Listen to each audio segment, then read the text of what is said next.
Okie dokie, I believe we are all the way live. Hello and welcome to my graveyard. I am your host of the evening, the Cemetery Man from Salem, Mass. Always taking names and kicking candy ass. Live on the cover here with you on Grande's Graveyard. And tonight, it's a very special edition of the graveyard because we're not just at any graveyard. No, we are going to camp. Yes, this is Camp Rolling Hills, starring the legendary Pamela Springsteen as the Angel of Death. Pamela Springsteen's in this movie, man. Just one of my favorite all-time performances. I'm excited for this. We're gonna do awesome little fun fan commentary. I've got some fun little drinking game on the side here for all my alcoholic drinkers out there. If you like alcoholic beverages, this is the commentary for you. We've got Mr. AJ Zetros in the Heezy. Hello, campers. Yes. Are you ready to sing the Happy Camper song? I know I am. Aiden Vavers in the house. Hey, campers. Couldn't miss this one, dude. I'm glad you're here. We're going to have a really fun night watching this movie because this is one of my all-time faves. When it comes to slasher movies, this is definitely way up there with one of my favorite slasher movies of all time. And I don't know, like originally I was like, man, how do I do drinking games? Like, because I'm not, obviously I don't drink or anything like that. So I was like, how do I put this together now? And I came up with a little bit of a list here, if you will, 3 drinking rules for all the people drinking tonight. As long as obviously drink responsibly, drive responsibly, all that good stuff. Don't get any accidents on my dumbass account. Please don't. But I've got the rules here, rules 1 through 3 here. Every time someone does drugs, got to take a drink. That's a standard in a horror movie. There's a lot of drug taking in this. Every time somebody gets naked, yeah, every time you see some yits, a nice fat ass, anything like that, you got to take a drink. And every time somebody gets killed, you got to take a drink. So if you follow these rules very strictly, you might be hammered, inebriated about 20 minutes in, and you might be in a coma about 30 minutes in, because this movie's got all 3 of these in spades, good brother, and I'm excited. So follow along with me. We're going to have a blast here tonight. Coriander's in the house. Coriander, how are you tonight? One of my favorite movies. I have to second that, Coriander. I love this movie. I've been looking for the original one-sheet poster of it pretty much for the last 10 years. I can't find the one-sheet poster of it. And if I did, it would probably go for crazy money. I only paid like $90 for this. It wasn't too bad, considering there are only a few of these. These are video posters of Sleepaway Camp Part 3. I think there's only 100 of them, so I got it for a steal for $90. But the original one sheet of Sleepaway Camp 2, good luck finding that, man. I've got like a BS, like, you know, I don't know. It's not an official one. It's almost like a Xerox poster. It's pretty shitty, but I don't know. It's pretty cool. It's in my room. I love the poster art for these. Congratulations, Rocky. I voted for you. Thank you, Ty Junebug. I appreciate that. Also, all of you, the support that you guys have shown by voting for me on Nightwatch Zone's channel, completely humbling, man. I appreciate all of you. I appreciate him, Coriander, of course, Killian. They have a great show over there. So go check out their channel if you haven't already. It's really good stuff. Thank you for voting for me, Ty. It means the world. I appreciate that. I'm doing great, baby. I'm doing great. I've got some snackages here, Coriander. First of all, I don't drink. I don't know if you know that, but I've got the Mountain Dew Code Red tonight. So I'll be playing along. I'll be drinking along with y'all, but I'm going to be drinking some caffeine. There's how many grams of sugar in this son of a bitch? 76 grams of sugar. I don't know if y'all could see. It's I don't know if it'll focus. 76 grams of sugar, man. I may die before the alcoholic people. I don't know. But we're going to crack that sumbitch open. I've also got some Pringles. I don't know. I figured we go red on red, since, I don't know, we were watching Happy Campers and there's mad blood in this movie. I figured that would be fun.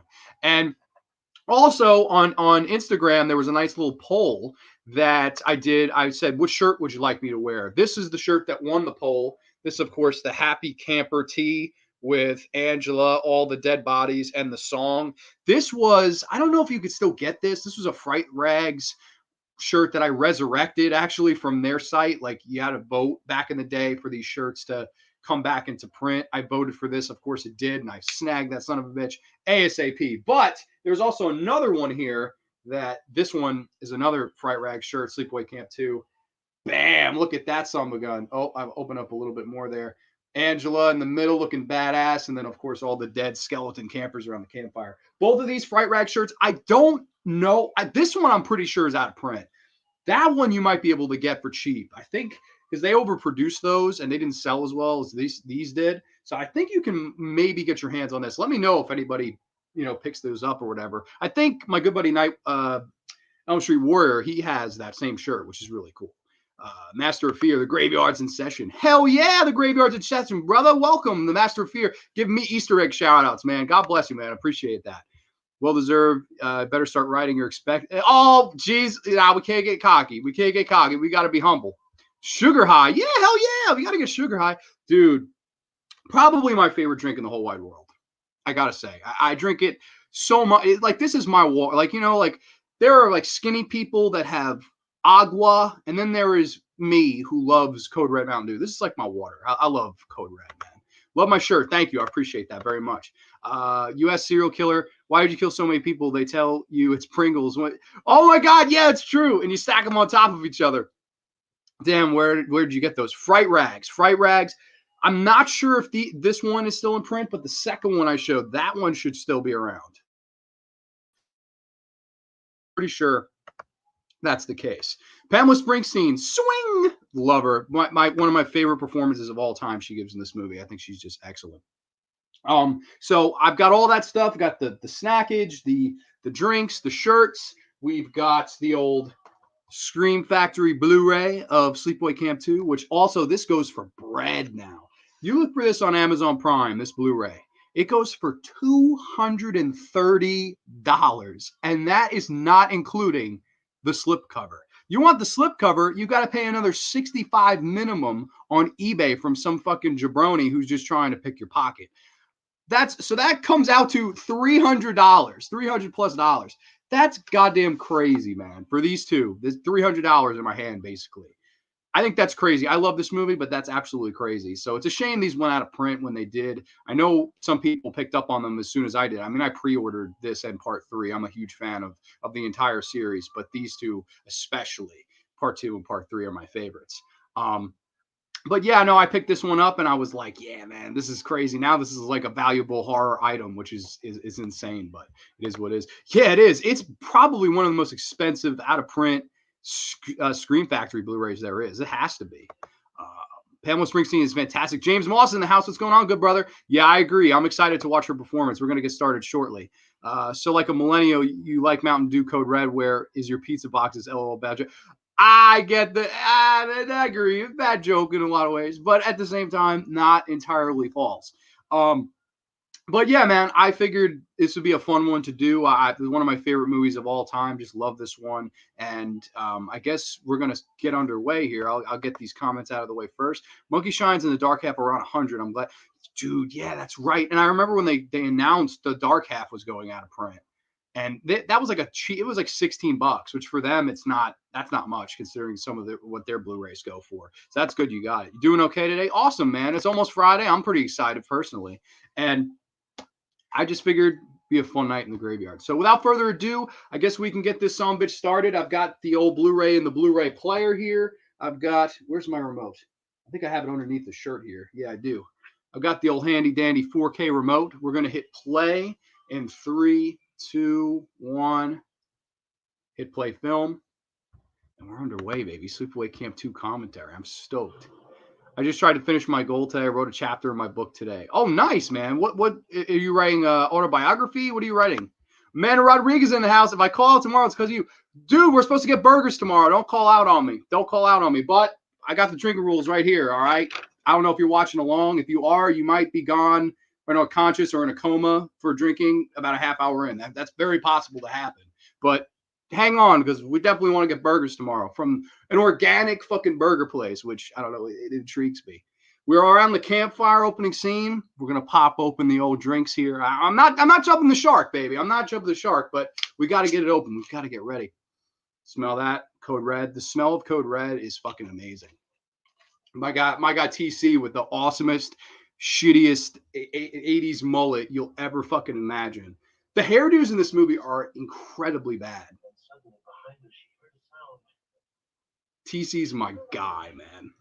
Renee Estevez is excellent as Molly Nagel. Yeah, I love Renee Estevez. And what's weird enough, when I first thought of Intruder in this, I didn't realize that she was in both films. I was like, oh shit, yeah, she is an intruder. Like, she's briefly in it. I think she's the first victim. And in this, she's the final girl, which is weird enough. But I don't know. I think it's pretty cool. Invaders from Mars and TCM Part 2 are crazy expensive now. I hope some of those films get a reprint someday. I would love to have Invaders and TCM. I love Tobe Hooper films. I love Tobe Hooper films too, man. I'm a huge fan. I didn't realize, I don't know, are they going for crazy money? Like over $100 crazy money?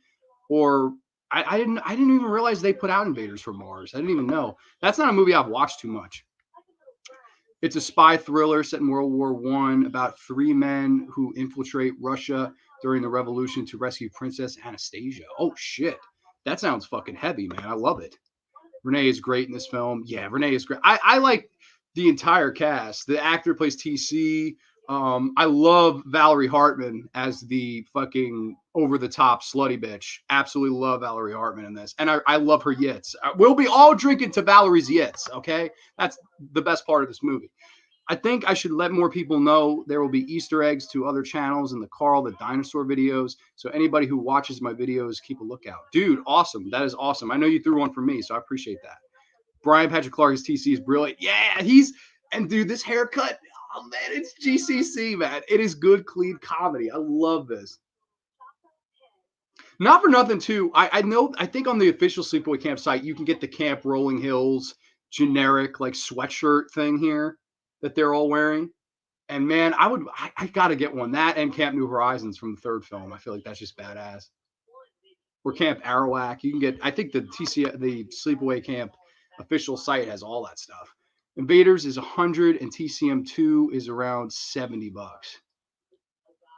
I guess if you're a hardcore fan, you could do 70, but that's a lot of fucking money. I would not, $100 for Invaders of Mars. That's not that good of a movie. Definitely one of Hooper's like lesser for me. Definitely the worst of that 3-picture canon deal he did. I like Life Force the best, then probably TCM2, and then Invaders from Mars.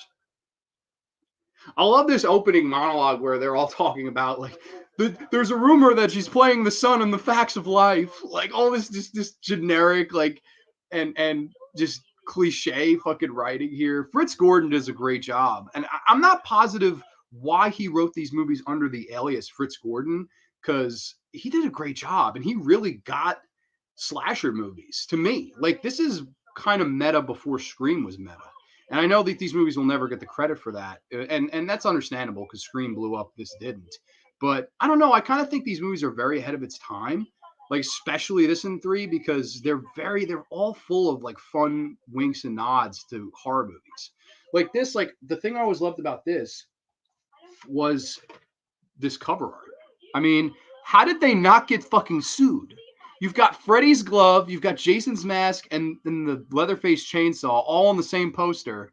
And this is not from any of those franchises, yet they didn't get sued. And this cover art forever is like iconic for that. And I think that's probably why the one sheet is so hard to find of this, because you literally have 3 winks to major horror franchises. And then, of course, this is Sleepaway Camp 2, bitch. This ain't any of those movies. This is its own thing.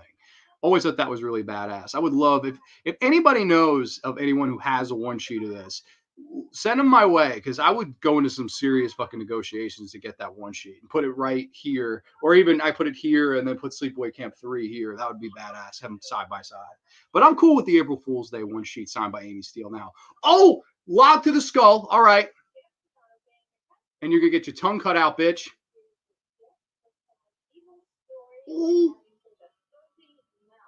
Oh, filthy mouth, get the tongue cut out. See no evil, hear no evil, speak no evil, or else you get your tongue cut out. That's our first kill of the movie. So everybody, this is the first drink of the night. Cheers, everybody. Weekend tomorrow, and I'll blast it. Sleepaway Camp 2. Anvil straight between the eyes with this awesome intro song. Fun red text. First drink of the night. It didn't take long. It took like 2 minutes.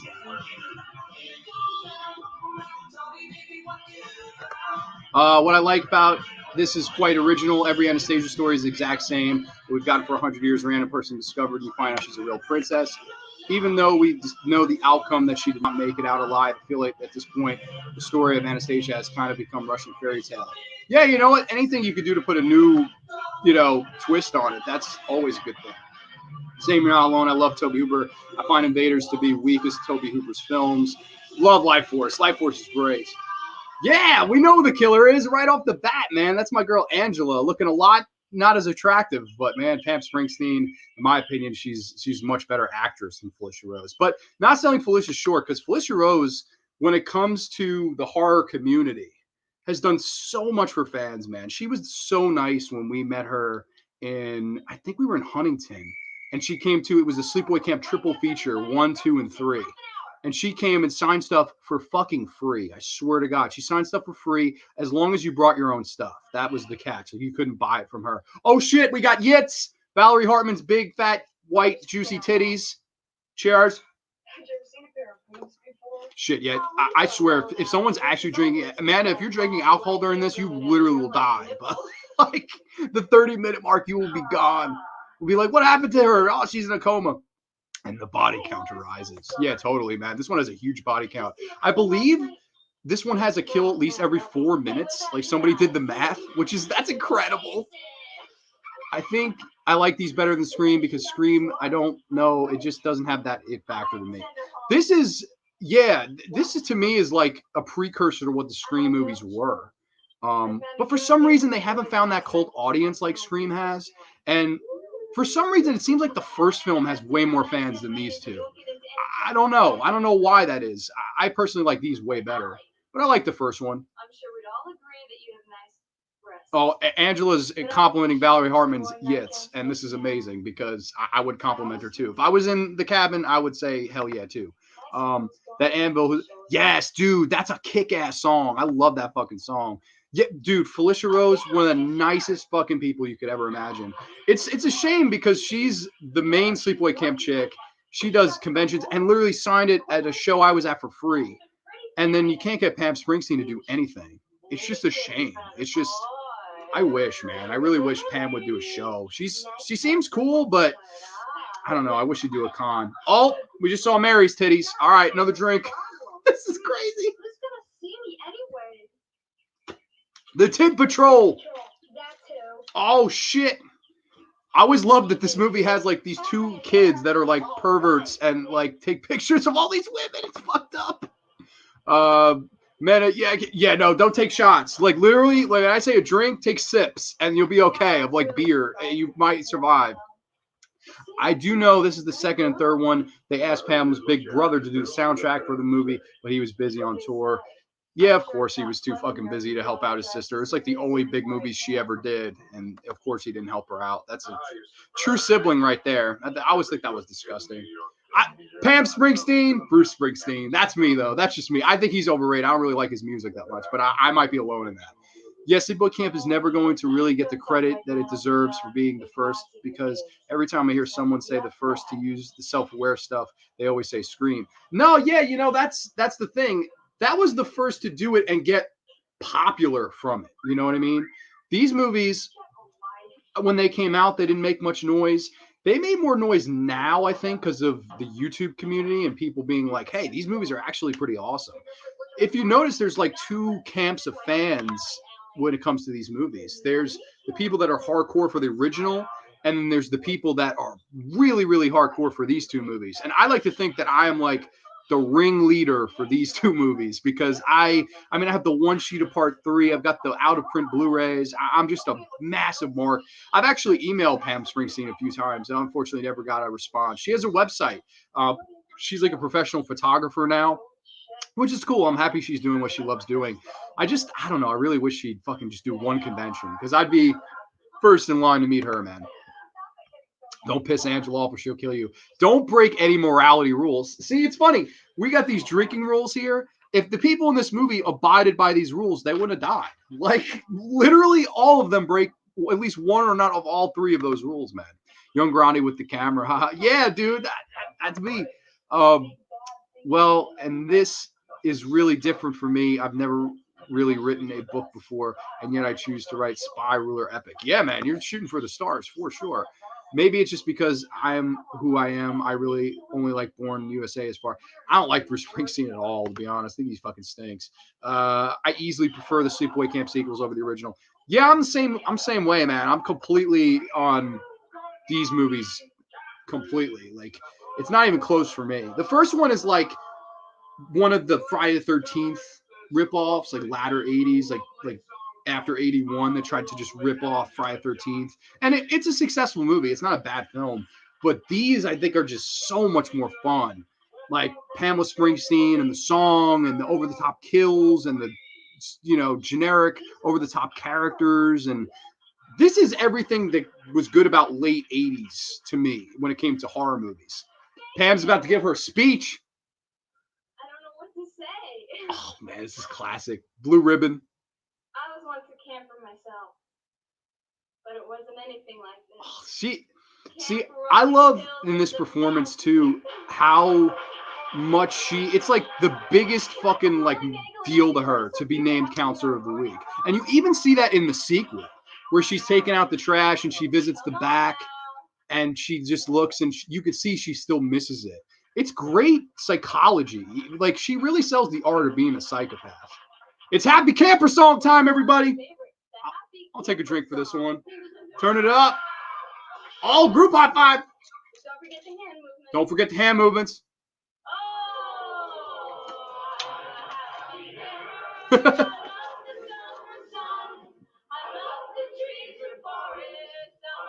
Having fun. This is the best.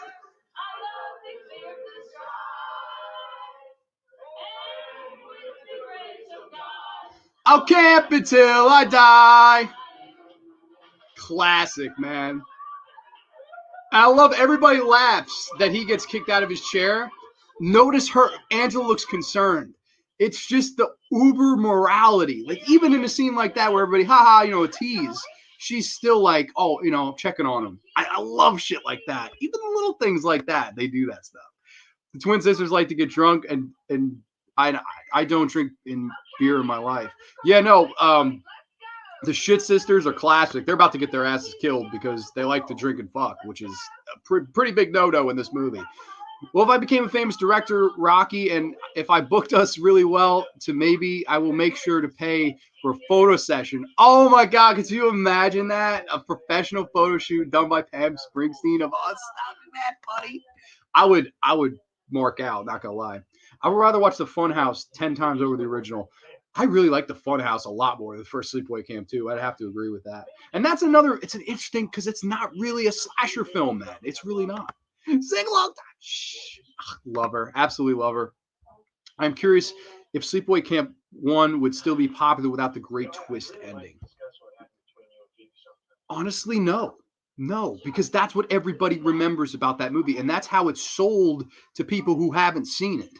It's, you'll never believe the ending of this. And then they're handed it. And don't get me wrong, it has some fun stuff. Like, I like that song, you're just what I've been looking for. And the fucking over-the-top perverted cook who gets burned by the boiling water. And I don't know, it has its charm, but just not as good as these movies. And I think what it is about me, these movies don't get as much credit as the first one does, to me, in my humble opinion. But I don't know, it's going to be like that forever. But for me, I'm just glad, because I love these movies, and I'm glad that they're finally on Blu-ray. Shout out to Shout Factory, because this was really cool to get these on Blu. And believe it or not, they don't look too bad, considering these were shot pretty cheap. Like, they were shot back-to-back, Sleepaway Camp 2 and 3, over, I think they were shot in Georgia, these movies. 6 weeks, back-to-back shoots. They did 3 weeks for one, 3 weeks for the other, and they both came out really good. And here we're getting all the fucking character development between Renee Estevez and the kind of lead, like, jock guy. I hope I can go to a convention sometime and even take Carl the Dinosaur there. That would be crazy, doing a video on that. I agree. I don't know why the Funhouse is labeled a slasher. It's so much more than that. It really is. There's a great style to that movie. I love the lighting and stuff like that. It's just, and there's just a creepy atmosphere of the whole. That's arguably Tobe Hooper's second best movie. It's that or Life Force or even Salem's Lot. Those are all really, really good movies. Let's see. This week I got 2 issues of Fangoria magazine. One from 1987, the other from 1990. That's cool. Anything about Sleepaway Camp 2 or 3? I know that this was 88 and Sleepaway Camp 3 was 89. So that's pretty cool. Oh, shit. Valerie Harmon's taking off her top again. God damn it. Blue polka dotted bikini, baby. Could have cut a Dusty Rhodes promo on that. Baby, let me tell you something. Oh! The girl is in the water. The girl is in the water. And we're about to see Yitz through the shirt. Do Yitz through the shirt count? I don't know, but we'll take a drink anyway. We'll take a drink anyway. Yitz through the shirt? Holy shit. Well worth the drink, if you ask me. You know what's cool about this, too, is all the characters are named after the Brat Pack. You've got Emilio, Judd, Molly, Allie, all that shit. Like, they're all named after Breakfast Member Club. Members of the Breakfast Club. And, you know, all the big, like, Demi, like, shit like that. Like, all of those names are in this movie. I love that. And then I think part 3, they do the Brady Bunch and the Munsters. So it's Lily and Herman are the camp owners. And then, of course, there's Marsha and Jan and all that stuff. Funny shot of Angela's legs looking for the shit sisters. Oh, no. They shouldn't be double teaming this guy and fucking drinking alcohol. That's a big no-no. And that's like 2 broken rules. And they're taunting her by singing the Happy Camper song. What are they drinking, man? Does anybody know what that is? I don't know. I don't know alcohol at all.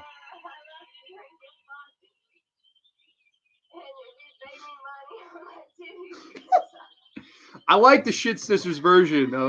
I like to drink and fuck. If you fucking pay me money on my titties, you can suck. That's fucking classic. But that's one of the rules, man. We just saw people doing drugs. No drink. Hanging flagpole time, which leads to the best kill scene in part 3. This dude is going to be gone, like, really, really fucking soon. Let's see. NFL Draft was great last week, totally. I like the first Sleepaway Camp film, but I don't love it. I especially don't love it if you reviewed it Return as the... Yeah, I find that hilarious that the original director thinks that these 2 movies, like, are a disgrace, and then he makes the disgrace known as Return to Sleepaway Camp. To me, that's proof that these movies are better. Like, it's just, come on, man. I think in a lot of ways he got lucky. I consider the first film almost like a lucky achievement. Does he do some good things directing-wise? Yes. Are there some good kills? Yes. There's some memorable characters. He checks off all the boxes. I just don't think it's a masterpiece like some people view it as, to me. I think people like it more because it's more like Friday the 13th than these 2 movies are. These 2 movies are just like more fun, like Scream. I could see if you didn't like Scream if you wouldn't like these movies. But then again, Ty Junebug likes these more than Scream, so is what it is. Fornicating with the Boys, not good. Mars and Mayor. Mad Dog 2020, absolute garbage. Fuck you up real cheap. Huh? What the heck? Oh my God! Burn your sister alive. Now, fun fact about this scene. These 2 actresses were actually twin sisters in real life. One of them, oh wait, were they twin sisters? I don't know. That one was somehow younger than the other, and they couldn't physically actually show her being killed on screen. So that's why she wakes up and sees the other sister burned. Say no to drugs. Burn alive. Take a drink. Oh, classic. I love also in part 3 when she burns those kids alive in the tent and then starts roasting the mallows over it. That's GCC. However, you mentioned autobiography earlier. If I made one as a joke in this high school, when I asked this question, I said I would title it "My Pathetic Life" as a sarcastic joke. Low key, smartest character in this movie. Worst actress, this kid who's let me go home. Only survivor. The only person who survives this camp is this bitch right here. Even though she cannot act. It's almost like they were like, you're so fucking shitty, we're going to write you off. And said their mom come pick her up or something. Why did I lose where I was? Even Sleepaway Camp 4, that was never released, is better than... Oh, shit. Sleepaway Camp 4, The Survivor's a piece of shit, though. And it was released, Ty. It actually was released, and it's a stock footage movie. It's a piece of shit. Hey, Internet, it's Eric here. Dude, good brother. Welcome to the graveyard tonight, man. Hope all is well. My favorite of the franchise. Dude, love me some SC2. Huge fan of SC2. Oh, that's what they were drinking, MD 2020. I was so confused. I was like, what the fuck? I was like, is he talking about the I had no idea. So Mad Dog 20. So what exactly is that? Is that rum? Is that whiskey? Like what type of alcohol is that? I don't know what Mad Dog is. Like enlighten me, good brother. Twin sisters are burning in hell. Hell yeah, man. Even more of the body count rising.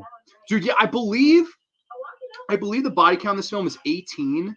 And that's like not including some of them because there's mad off-screen kills like right towards the end where she picks off the entire camp. But it's so well done. LOL, her acting was so bad they wrote her out. Dude, they might have. This was literally her. Let me go home. I hate this place. Like really bad. I feel like fucking somebody was like, yo, why is this bitch here? Like somebody like let's just pay her for the day and get this bitch out of here. That's my theory. I don't know. Okay, never officially released. It was finished is maybe the correct word. No, I do think it was officially released though. Like I think you can get a DVD of Super Camp 4 The Survivor, if I'm not mistaken. I believe it's like a feature-length film, but what they did is it's shots of who did they have to play? Was Cammy something? Forget her name, but they had somebody else trying to play Angela, and it's stock footage of that, and then mixed with stock footage of these movies. And they try to make it like a cohesive story. It's so shitty, man. I actually think there is an official release. I'm not trying to, be smart aleck or anything, but I believe that's the case, and it's a disgrace. Oh shit! You know what time it is? It's panty raid time. Just us monsters. Panty raid.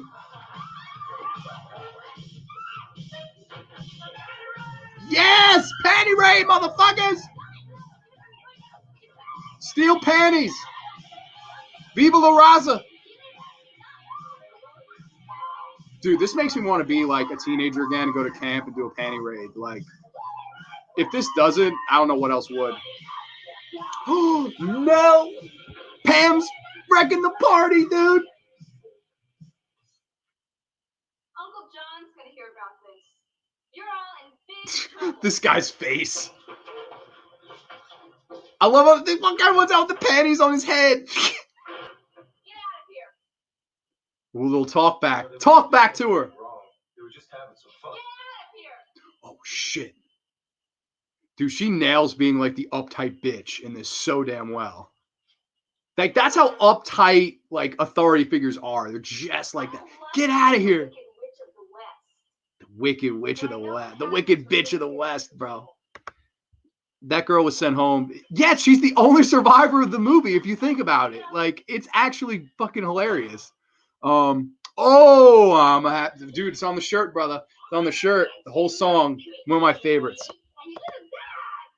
She was so bad at acting, they didn't even want to film a death scene. They didn't, be like, fuck it, we'll save the money. We'll film somebody else die.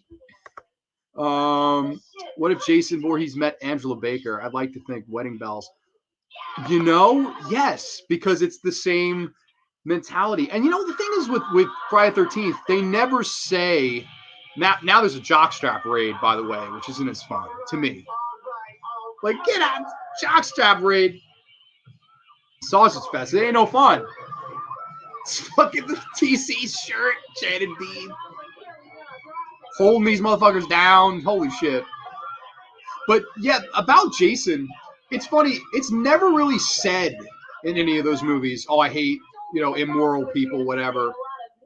But it's always implied, obviously, like he'll crash in on a couple after they bang or after they get high or after whatever. But these movies, it's like her main motivation, because you can tell she doesn't want to harm anybody. Like, she's like, you don't have to go home. Let's just figure this out. Like this scene right here with Mare. Just level with me. Just, you hear me out. And the other girl's just being such a bitch that it costs her life. It's genius. Even though you did a cheap, disgusting act. You were just trying to impress everybody, especially Alex. I was not. Yes. Dude, she berates this bitch. It's so evil. You don't have to go through life as a tag-along. You don't have to go to life as a tag-along. This bitch is fucking savage. To be honest, I think Jason would just kill Angela. Yeah, I think so too. I don't think it would be, but granted, I think the Angel of Death would put up a hell of a fight, man. We're sleeping out tomorrow night. I'd love to have you there. She levels with her right here. Just come with us tomorrow. Just say you're sorry.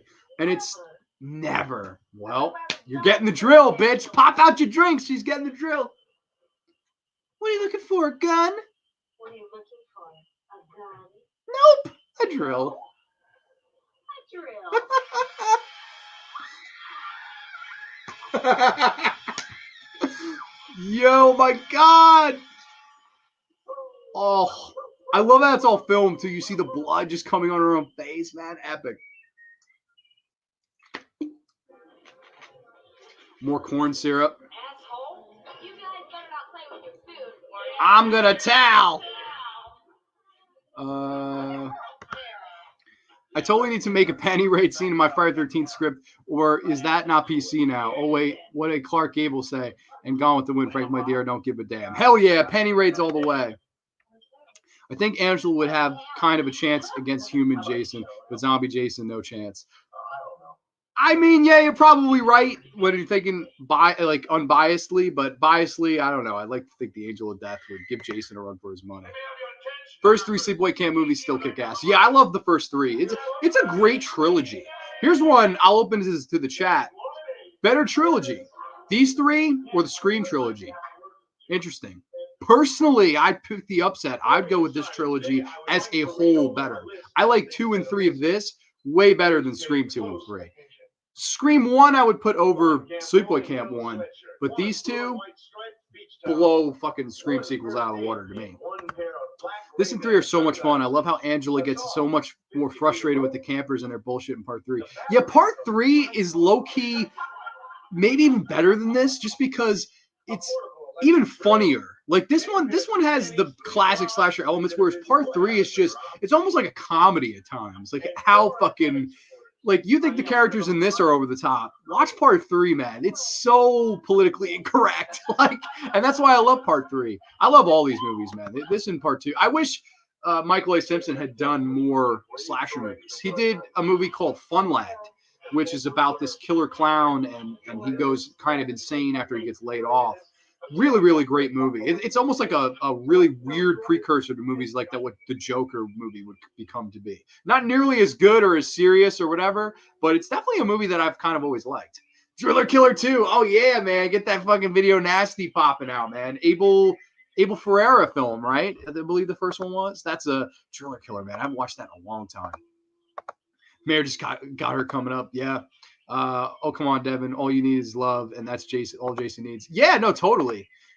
I hate political correctness. See, these movies would not work now. Like the stereotypes, especially in part 3, like they play with a lot of shit in part 3. Like, you know, for example, they have an African American character with a boombox.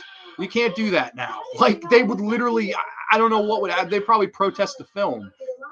You have like all these kind of racial slurs, stuff like that, like some of the Mexican characters in part 3. Maybe this one would you get away with because it's more sleaze as opposed to like politically incorrect. But man, like I don't think you can make these movies today. And I don't know if you should make these movies today in a lot of ways. Like these are a product of their time. Let it be. Like why not take slashers in a new direction for a new time period? Like why are we always trying to be like what this was? The thing was, these movies weren't trying to be like what they were. They just did it, you know? And I think that newer films would really benefit from that. Like, I'm kind of just sick to death of these movies that are like, oh, it's just trying to be a throwback. It's just trying to be a throwback. It's like, I appreciate the style and I appreciate your love for throwback movies because, hey, I love some old school movies. Don't get me wrong. Like, one that makes me think is House of the Devil. Everybody loves that movie. Oh, it's trying to be like a 70s slow burn, you know, even almost like Exorcist, Rosemary's Baby at the end with all that shit that goes on at the end of that movie. But I don't know, it just totally failed in what it was trying to do. And I appreciate what it was trying to do, but I think it could have been so much more if he just went his own direction instead of let me pay homage to what yesterday was. We all love yesterday. We can love yesterday for what it was, but man, let's move forward. Let's live for today and let's live for tomorrow. That's what I think with these old school throwback movies. But I don't know. To me, we can always pop this in if we want that throwback, right? Like that's just kind of my mentality about it. Tropic Thunder would be no, not at all. I'm surprised that he hasn't caught flack for that. Oh, you agreed to play the character. You were nominated for an Oscar for it somehow. You know, it's crazy, man. I don't know. I don't see any fucking harm in that personally, but I guess I'm alone. Last person she was trying to kill got killed by Jason, and she was happy about that and said that her and Jason could work together, and Jason just murdered her. Yeah, that's true. Great quote by Angela. Keep your morals strong, and you'll never go wrong. Classic. AJ Zetro. My theory to PC stuff is turn it off if you don't like it. Don't take everything so seriously. Have some fun. Exactly. That's the point of all of it, man. Have some fun. That's what these like. Do you think they weren't having fun making this? You can clearly tell they were, and it's clearly fun to watch.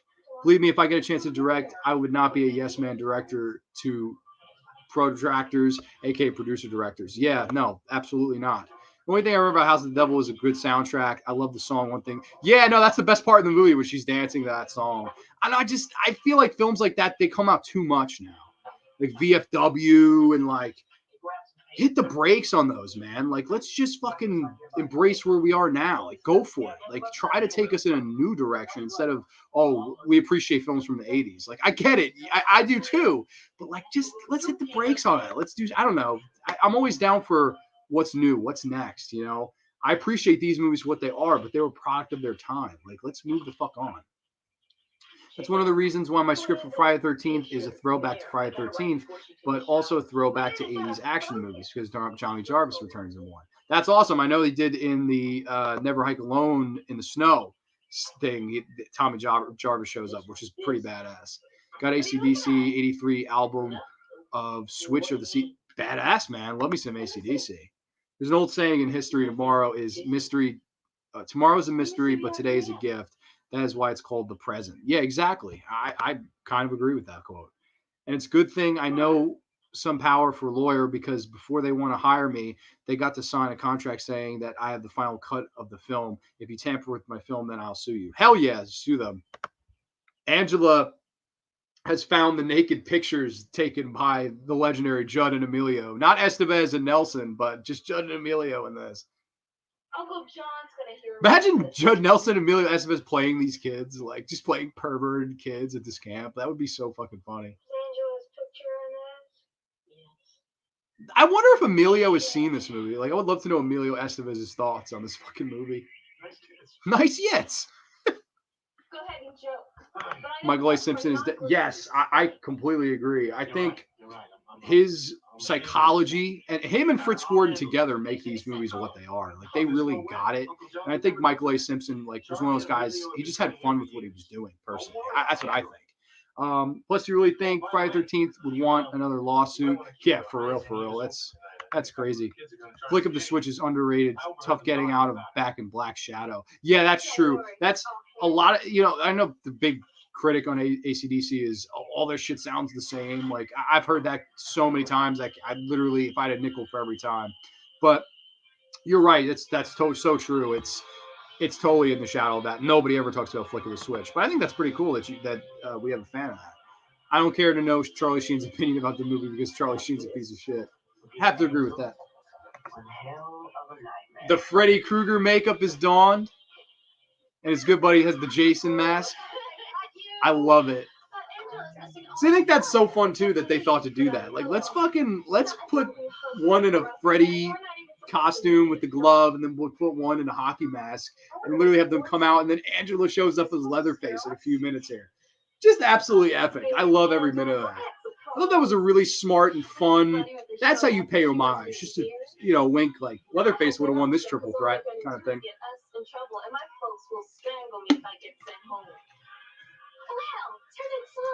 I wonder if that's foreshadowing right there. She says my family would strangle me if I didn't come home, and that character ends up getting strangled. So that's definitely foreshadowing. They were definitely like, oh, let's fucking have foreshadowing right there.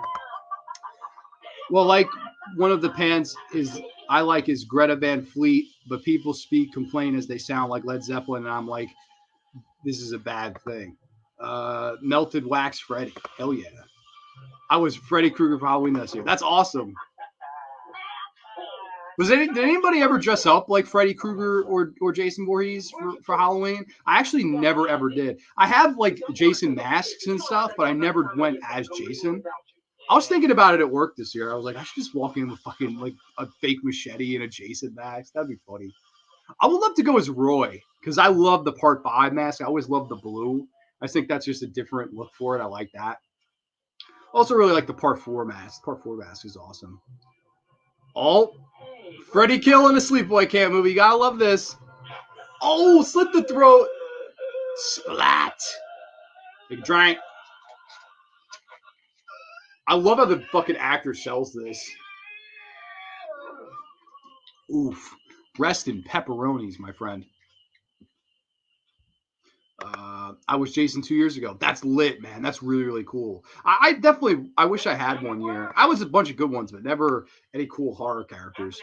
I dressed as Jason at least 5 times, and one time I've been one scariest costume at a Halloween party dressed as Jason. That's fucking awesome, man. I'm jealous. I wish I went to a Halloween party as Jason. I've had an idea for a horror movie for quite a while. It's not a slasher. It's a zombie movie. It takes place in World War II. That's interesting. Very interesting. Fangoria magazine still kicks ass. Dude, I haven't read a Fangoria in so long. Had plans to dress as Jason too, but it didn't happen. Maybe in the future. Yeah, there's always the future, man. I definitely would like to. I want to get the whole Roy jumpsuit and dress. Oh! Chainsaw the leg! Get out of there, Jason! Oh, man. Oh, you don't have to go to Texas for a chainsaw massacre. Oh, epic, man. You gonna prank me? I'm gonna cut you both up with a chainsaw. Epic, man. The boys did not see that coming. Hell no, they did not see that shit coming. I love how they're roasting wieners too. And the one, as she's taking a bite of the hot dog, she goes, "Ooh!" Biting off a little bit more than you can chew there, baby. I think so. Oh, man. They're not gonna be showing up. Classic. Oh, Allie. Allie. See, Allie's off fucking getting banged by the soccer player. In the ladies' room, too. Have we no class? God damn it. Oh, well, and I played Jason sort of like the Terminator in part 1, a calculated Jason always looks. I love the first Terminator, man. It's honestly a slasher film, the first Terminator. That's more of a slasher film than the Funhouse, yet Terminator doesn't get that for whatever reason. It's always like, oh, it's sci-fi action. I think the second one's sci-fi action. The first movie, that's partially a horror film, man. I love the first Terminator. I think that's like low-key one of the best. I think that's James Cameron's best movie, for sure. Pam Springsteen was also in Fast Times at Ridgemont High. Fun fact, when she was on the set of that film, she was dating Sean Penn. Yeah, that's right. It's fucking Spicoli. She was dating Sean Penn, and they got engaged. How fucking crazy is that? She was engaged to Sean Penn for a very short period of time. I think that's fucking wild, man. Could you imagine? Imagine she married him. I wonder if she ever would have done these movies. He probably would have gotten her bigger roles because of who he was. Granted, though, when exactly did he explode onto the scene, Sean Penn? I would say more early mid 90s, which would be a little bit after this. But still, it would have been interesting if they were married, what the world would look like. Angela's Lord of Harvest. Yes! Oh, more yits? Jesus Christ. If you had a fucking nickel for every time you see this girl's yits in this movie, I don't know, but you fucking, I know for one thing, you're drinking alcohol with me. You're drunk right now. Oh, Angela's going to chop the fucking chainsaw the door in half, but the thing won't start. Sci-fi slasher, that genre as Terminator 1 is. Yeah, definitely. It's not, people say, oh, it's not a horror film. Bullshit. There's some horror in there. Always for Terminator 1. Yeah, definitely. Completely agree. The PMRC sucks. Censorship sucks. Yeah, I agree with that. Well, it shows how smart Pam Springsteen was because she got out of the relationship with Sean Penn as a piece of shit. Oh, shit. Yeah, no, I just wonder, what if she ever would have done these movies if she had married him. Another fun fact, I believe Jeremy Rain from Last House on the Left, she was married to Richard Dreyfuss for 10 years, I think, which is interesting because that was, again, she did that before she was married to him. So, I wonder if she ever would have done that role. And I always thought she was perfect as Sadie in Last House on the Left. That personally what I think. I think she was so good in that. Oh, Val Hartman, a little taunting here. But the blood looks like ketchup. Ah, blood looks like ketchup. Classic. She doesn't even know how close she just was to being fucking chainsawed, man. That would have been an interesting scene. Like, how would she have covered that up if she went in there and chainsawed them to death? Like, there's no way she would have been able to. Well, why is the door chainsawed in half, Angela? I don't know. Bitch wanted to go home. Like, why is there blood all over the floor? I don't know. Bitch wanted to go home. Can you help me look for them? Sure. If you see them, be sure to tell the counselor. And tell the two of them I am extremely pissed off. Okay. See. I love how there's some scenes in this where they explain how, like, some of the kids have gone missing. Like, she's like, I'm really worried about them. And one of the guy goes, they're probably on a beer run or something. Like, it's just like, goddamn, how stupid can you be? I don't hate you. Don't give me that goody shit. Oh, goody two-shoes girl meeting the slut. Tensions will rise, baby. Has he screwed you yet? Oh my god, this girl's such a bitch. I love how she helped out on part 3 as well. Valerie Hartman in real life, she actually helped, like, production and all that stuff, and they actually, like, they put her in the credits of part 3 as one of the crew members. So after acting in this, she helped with the production of part 3. Seems like the coolest girl in the world. I don't know if there's an interview out there with her. She didn't do one for this Blu-ray, but I would love to see an interview with Val Hartman because she seemed like a really big part of the kind of heart behind the scenes of these movies. And I think she does a good job playing the slut character. Like, also, you gotta think about it too, with all this political correctness stuff going on now. I don't know how to say this. I don't know how, like, willingly somebody would get that naked over and over and over again now. Like, this girl was a trooper. Number one, she played like the slut of the movie, gets naked about 20 times in this movie. And then once was, filming had wrapped, she was like, hey, I'll stick around. I'll help you guys for the next 3 weeks. Like, I don't know if you have trooper actresses like that anymore, man, or just any actor or actress. You got to be a trooper to want to do that. You got to really want to help out. And I think that Valerie Hartman's one of those people that she was a trooper. And I don't know. I really don't know if that would fly today. Like, I feel like people would be like, oh, this is kind of degrading. I guess for the right amount of money, anybody would. But at the same time, I don't know. Especially on a low budget like this, if you're not getting paid that much, I don't know. FCC, yeah, fuck that, man. They totally destroy this film, the MPAA. Like, they cut it to bits. If you watch the uncut part of this version of this, completely different movie. I really want a slasher movie where the extremely hot promiscuous. Yeah, we've talked about that before. I think that should happen for sure. Angela will put her in her place. More yits and sex. Oh God, Jesus, not for nothing though. This girl's yits is incredible. Valerie Hartman, IOI. That's Bae. She's fucking gorgeous, man. Funny thing, I don't know if it's still available to listen to, but Chris Jericho did a live fan commentary of this movie. And like the whole time he called this character Tits McGee, which is so funny to me. He claims this is his favorite horror movie of all time, Chris Jericho, the wrestler. I love that. I think that's so cool that Y2J loves Sleepaway Camp 2. I believe you can read that somewhere too. Like, it's a fact that he's actually gone on record saying this is the best horror movie ever in his opinion. And it's up there. It's definitely one of my favorites too when it comes to slashers.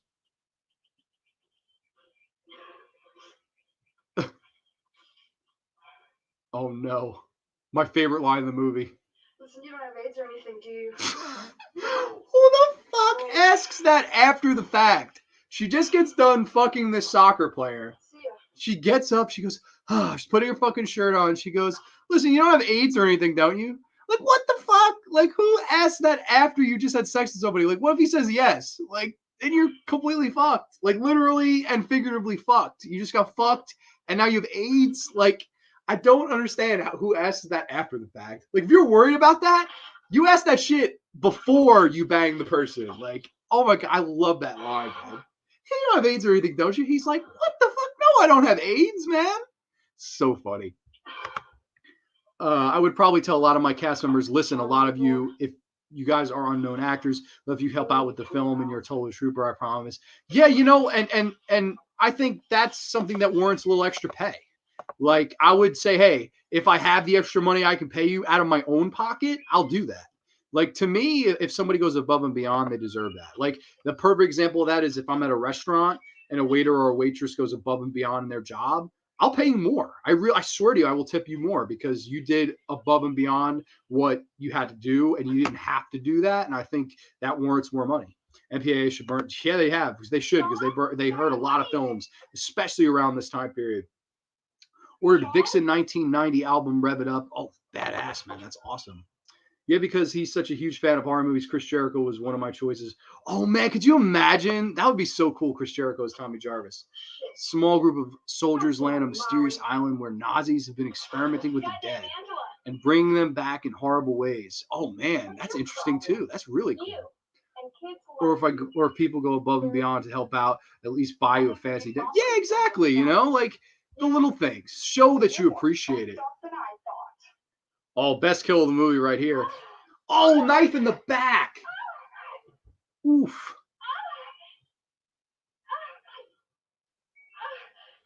This is, you know, in a film that's mostly fun. I think this kill scene is actually really scary. She gets 2 nice stabs in the back, and the effect work is really good. And now we're going in the porta potty. Oh my god. It looks like the porta potty from fucking Shrek. Oh, man, this is hard to watch every time. And a big ass stick. Props to the director for putting a fucking camera in the porta potty shitter. Amazing. Oh my god. What's down there? Shit. Your favorite word. Amazing. You pissed away your dreams and God-given talent. I love how fucking poetic this is. Oh my god. If somebody asked me what would be the worst way to die, drowning in an outhouse full of shit, piss, leeches, that would have to be on towards the top of the list. Oh my god, drown this bitch! Get out of there, Tits McGee! Oh, no, doesn't look like it's gonna happen. I'm gonna take a drink early. A salute to a great soldier. The best yiddies in the movie and helped the production of Sleepaway Camp Part 3. So, rock on Valerie Hartman, man. Rest in pepperonis. Oh my god. It goes on for a while, too. Like, she puts up a good fight to try to get the fuck out of there. Oh my god. Love that. Should have been the first to go. Oh, man. Almost like she's disappointed in her. Like, I gave you more time to clean up your act, and you still fucking pissed this all away, literally. I think this is the beer run line. The classic. They're on a beer run. What are you bugging about? Have you guys seen Ellen? I love this. 80s logic. I think she's still sick. She didn't have cramps. She didn't have cramps. Rob, you gotta stay away from her. She is bad. He's Rob, fucking Rob Lowe. Ali Sheedy, fuck Rob Lowe, by God. You wanna play? Sure. You wanna hear something weird? Yeah, what's that? It sounds like the knife You know, all the kids a little too bit much. Yeah, no, definitely, completely. Yeah, it was kind of the struggle point, Chris Jericho or Thomas Jane. Thomas Jane is probably who you'd have to go with. Do you remember wrestler Ox Baker? Yes, I do. I do remember Ox Baker. That's crazy you mentioned that. She's in the John now. Yeah, for real. Be a real shitty death. Hell yeah. The shittiest of shitty deaths. Steve Rogers is the best Captain America, then John Walker. Hell yeah. I think she was Peter Baker. Peter Baker. They kind of try to throw in little like, oh, we're connected to the first film. You know, it's funny. Even though this movie, on paper, it has the same premise, like, oh, it's kills happening. It's a slasher film at a camp. It's as different from the first movie as you could possibly be, like tone-wise. Like if you told me that the lead killer's name was something else, like you don't even really see that big of a connection to the first film. Like there's a couple lines of dialogue here and there, and then of course at the end where she's like, oh, you know, every kind of pill you ever heard of, and I'm fully cured, all that stuff. Like, and I think that's some of the best parts of this performance. It's really, really good stuff. Thomas Jane's a great actor, totally. Okay, but you got to get The Undertaker as Elias Voorhees. Oh my God. I don't want to see Elias Voorhees in anything. Like, I think that was that first script they did, that prequel script that Paramount did. Oh my God. I thought that was bad, personally. They should have just done Jason in the Snow. Like, that would have been fine, but it is what it is.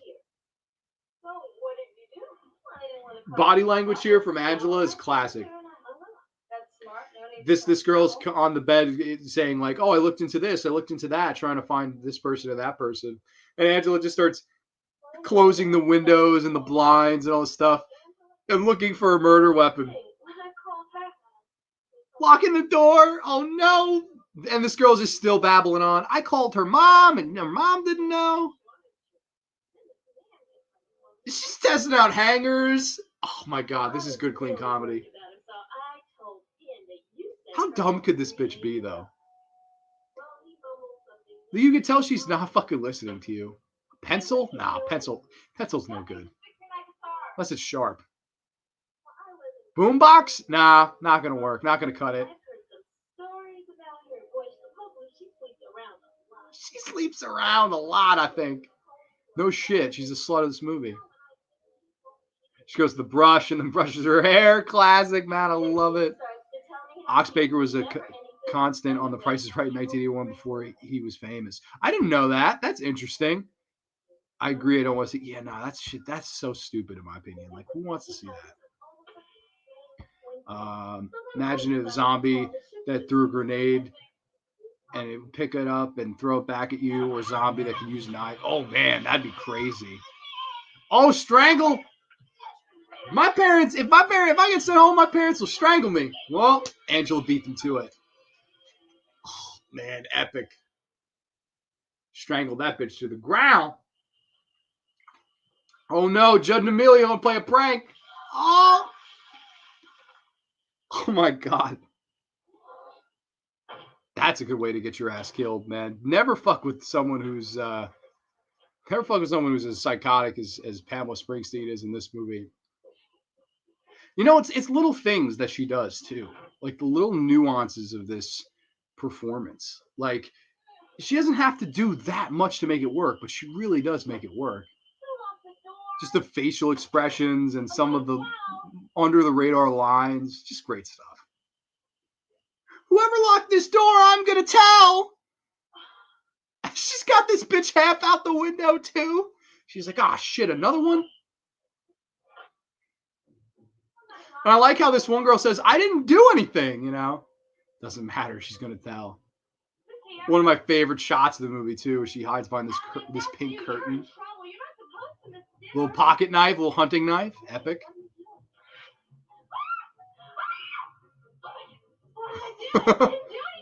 You're going to tell. Oh, shit. Stab to the heart. And you're too late. No more whining. No more whining at all. Amazing. Love that kill. Now sing Kumbaya. You've killed every fucking girl there except one. Well, I wanted to make Elias sort of the Vigo, the Carpathian in Ghostbusters. 2 is what I wanted. I don't know. Maybe it would work, but I think if Hollywood does it, they're going to completely botch that. Don't fucking touch that shit, man. I wonder that Molly survived. Yeah, you know, it's funny. There's a feature on this Blu-ray, and it's like what happened to Molly, and you see the character passed, like the character got killed. But I don't know. Part of me is like, I wonder, maybe she did survive. But I guess the point, because she's also not in part 3, and I think there's a point where she's like, "Oh, you remind me of this girl I used to know." So they insinuate in part 3 that she's dead. But I like that you never see the final girl get killed in this. Like, you think she's gonna make it, and then of course, you know, you get that final Kumbaya. We're the last 2. I love it. Dude, Renee Estevez's face, like how she sells this. She's like, "You crazy bitch! You killed them all. You sent them all home." Morbid Heart Designs in the house. Do I get to catch a part of your live stream? Looks like it. Hell yeah, dude, rock on. Morbid Heart Designs, she's actually the one that was cool enough to nominate Mr. Nightwatch Zone and his channel when he won Horror YouTuber of the Month.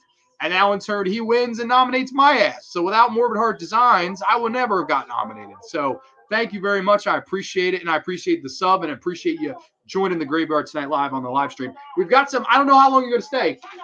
We're watching Sleepaway Camp 2 and we've got some drinking rules. So if you're drinking anything, I don't drink alcohol. I drink Mountain Dew. I'm a big Mountain Dew guy. But these are the rules here. 3 rules, no regrets. If you want to drink along. If not, no worries. I want to make zombies intelligent, like they just do not just run into death. They will plan, scheme. Very interesting. I like that. I think Romero touches a little bit on that in Day of the Dead, but making an entire film around that would be really cool. Have a nice day, dude. James Moss, thanks for checking out the show. I appreciate it completely. That how I found you, so thanks to him for introducing. Dude, yeah, absolutely. That's the whole fun of this whole thing, is introducing new people to new YouTubers and kind of sharing each other in the community. It's really nice, and I was so humbled to be nominated. Win, lose, or draw, I think it's really nice that he nominated me, and a lot of people overnight subscribed to me because he did that. So very, very nice of him, and very nice of you. I appreciate all that. I'll drink my water along with the rules while I'm here, but I love that you have a drinking game. Yeah, no, I don't drink either, so I was like, I don't know, I make this for fun for the people that like alcoholic beverages too. But I'm with you. Water, agua, soda, all that good stuff. No problem. We're just enjoying horror, drinking some beverages. Mero touched on smart zombies in Dayland. Yeah, exactly. But I think what Master of Fear is saying is like more of a like they're planning and shit like that, which I don't know how you do that really, because they're at the end of the day they're still zombies.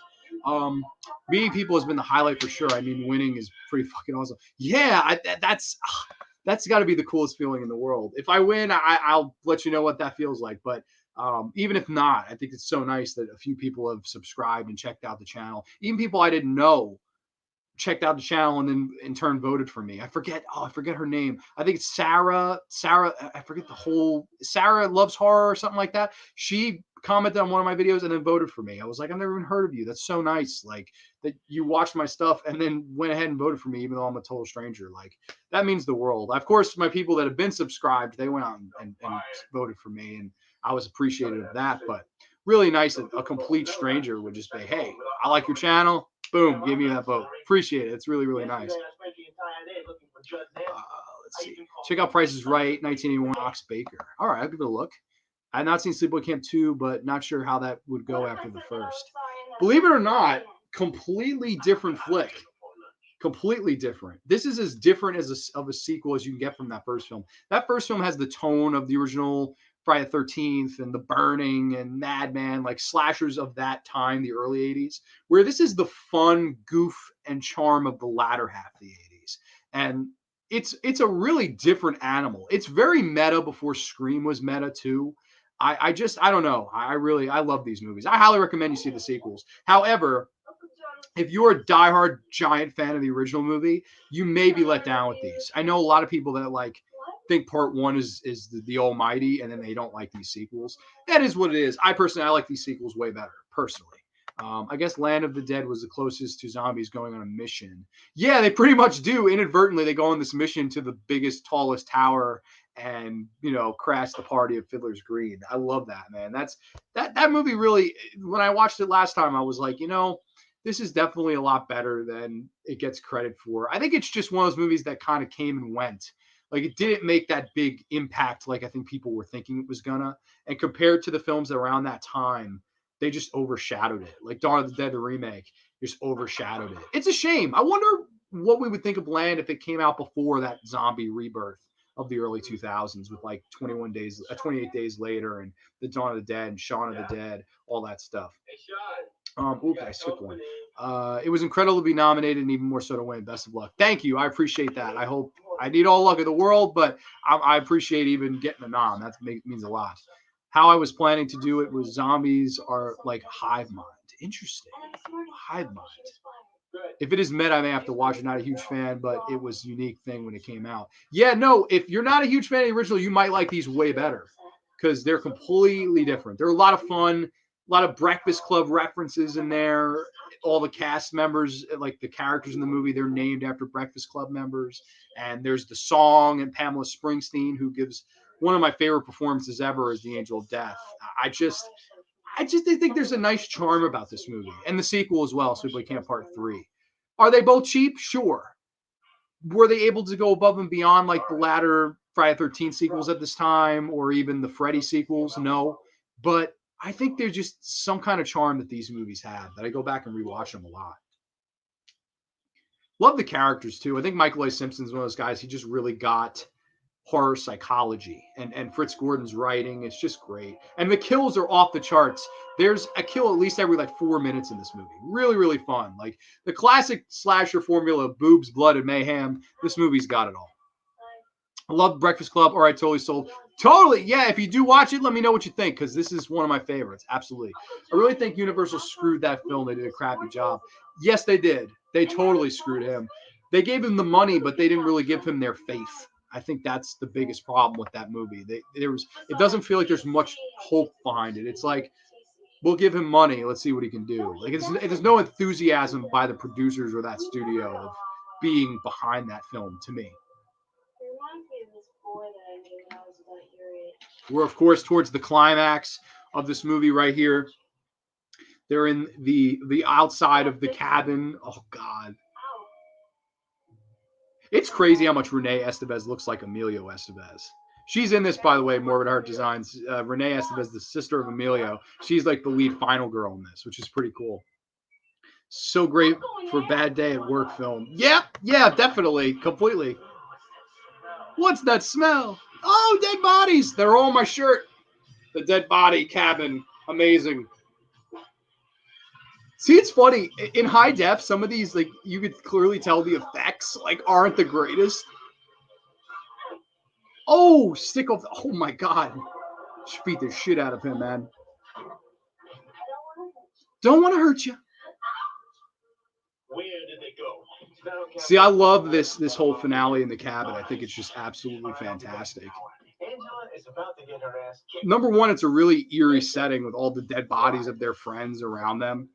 And number two, I just love the explanation of like where she's been and stuff like that, and just the demented, crazy look on Pamela Springsteen's face.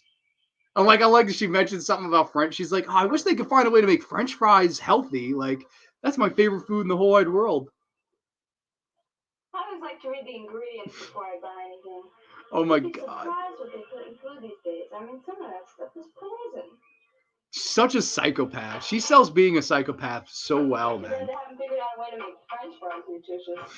I'm a nut when it comes to French fries. I'm a nut when it comes to French fries. Dude, Pamela Springsteen is bae. All right, I'm sorry. Like to every other person, but man, Pam Springsteen in this is bae. I wish they could just make French fries healthy. It's classic. It's something I would say. Easily prefer Land over the Dawn remake. Also like the atmosphere. Dude, yeah, no, it definitely has a nice atmosphere to it. And my zombies don't infect you through bites. They will bite you and kill you, but they have to throw up mysterious blood. Wow, that's intense, man.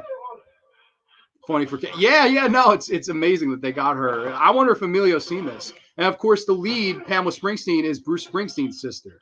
So two famous sisters in this. Uh-oh. Battery acid coming to the face of the best mullet in the movie. Oh! Not a bad effect there. She stole his car battery and then throws the acid of it in his face. That's not savage or gangsta. I don't know what it is. Would you like a second cup? Amazing. My local Blockbuster actually had this movie. The manager of my whole Blockbuster was pretty cool. He had a whole lot of movies that Blockbuster was not supposed to carry, you would ask. Oh, really? I remember there was a Suncoast I had by me that was like that. Like there was the forbidden section of it or whatever. And it was like, it was basically the porn section. I remember always being like, oh shit, like I can't believe they actually have that. Hollywood Video around me, I don't remember having that. At least I don't know. I don't remember. The rental stores have been gone for so long, man. It's got to be over 10 years now since there was like normal rental stores like that. Do you treat Land of the Dead as the final? Chronologically, sure. Definitely, because the other two are sort of prequels. I sort of, part of me feels like there's a missing movie in between, which, his movie of the 90s would have been if he got to make it. But unfortunately, he didn't get that chance. I don't know. I look at it as the ending, but also it's one of those movies where it's like, I don't know. I've always been so iffy on that film. Parts of it I really like, parts of it I don't like. I think George's heart was in the right place. I just think like the cast sort of hurts that movie. Like Simon Baker, not the greatest in my opinion. I'm completely cured. She's scary in this scene, man. My dad's a cop. You should have heard my dad the day you got out. Of course, his dad helped arrest her. See, never taunt a psychopath when you're tied up in a chair. Oh no, get the machete out. Ladies and gentlemen, heads are going to roll. Oh, off with his head. Right in front of his girlfriend. Oh my God. That's fucked up. It was so fucked up. Renee Estevez passes out. And then this awesome like edit to the next, like all these dead bodies around them. And I like how they got the real actors to actually just sit there in makeup. Not a lot of films will do that now. Awesome stuff. Oh, Chard, the Shoat Sisters. Flotsam and Jetsam. Oh, look at that. The special effects guy, Bill Johnson, they called him Splat.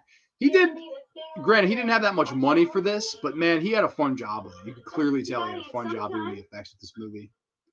Even if you're sad, you gotta eat. Trying to feed her. Isn't that right, Leah? Don't worry. As my aunt always says. Everyone is breathing. Yeah. Yeah, no, really, for real, for real. Sean wasn't good enough for you. He was always back talking. Sean wasn't good enough for you. I had to chop his head off. Look who's on TV. Look who's on TV. Ah! Not for nothing though. Amazing decapitated head. Like that looks exactly like the actor. Like they did a good job. That's a good effect in this movie to me. There's this poster online you can find too of her with his severed head and in her left hand and the guitar in the other, and she's smiling behind the campfire. That's an awesome like alternate poster for this movie. I do know this: when I become famous filmmaker, I want to give some sort of payback to the last blockbuster. Oh, that would be really cool. And maybe have your film get rented out of there. That would be awesome. I feel like Land was the last Romero zombie film to have an epic scope since Dawn. Definitely, it's the last epic one for sure, because it's the last one with a big budget. True friendship right there, absolutely.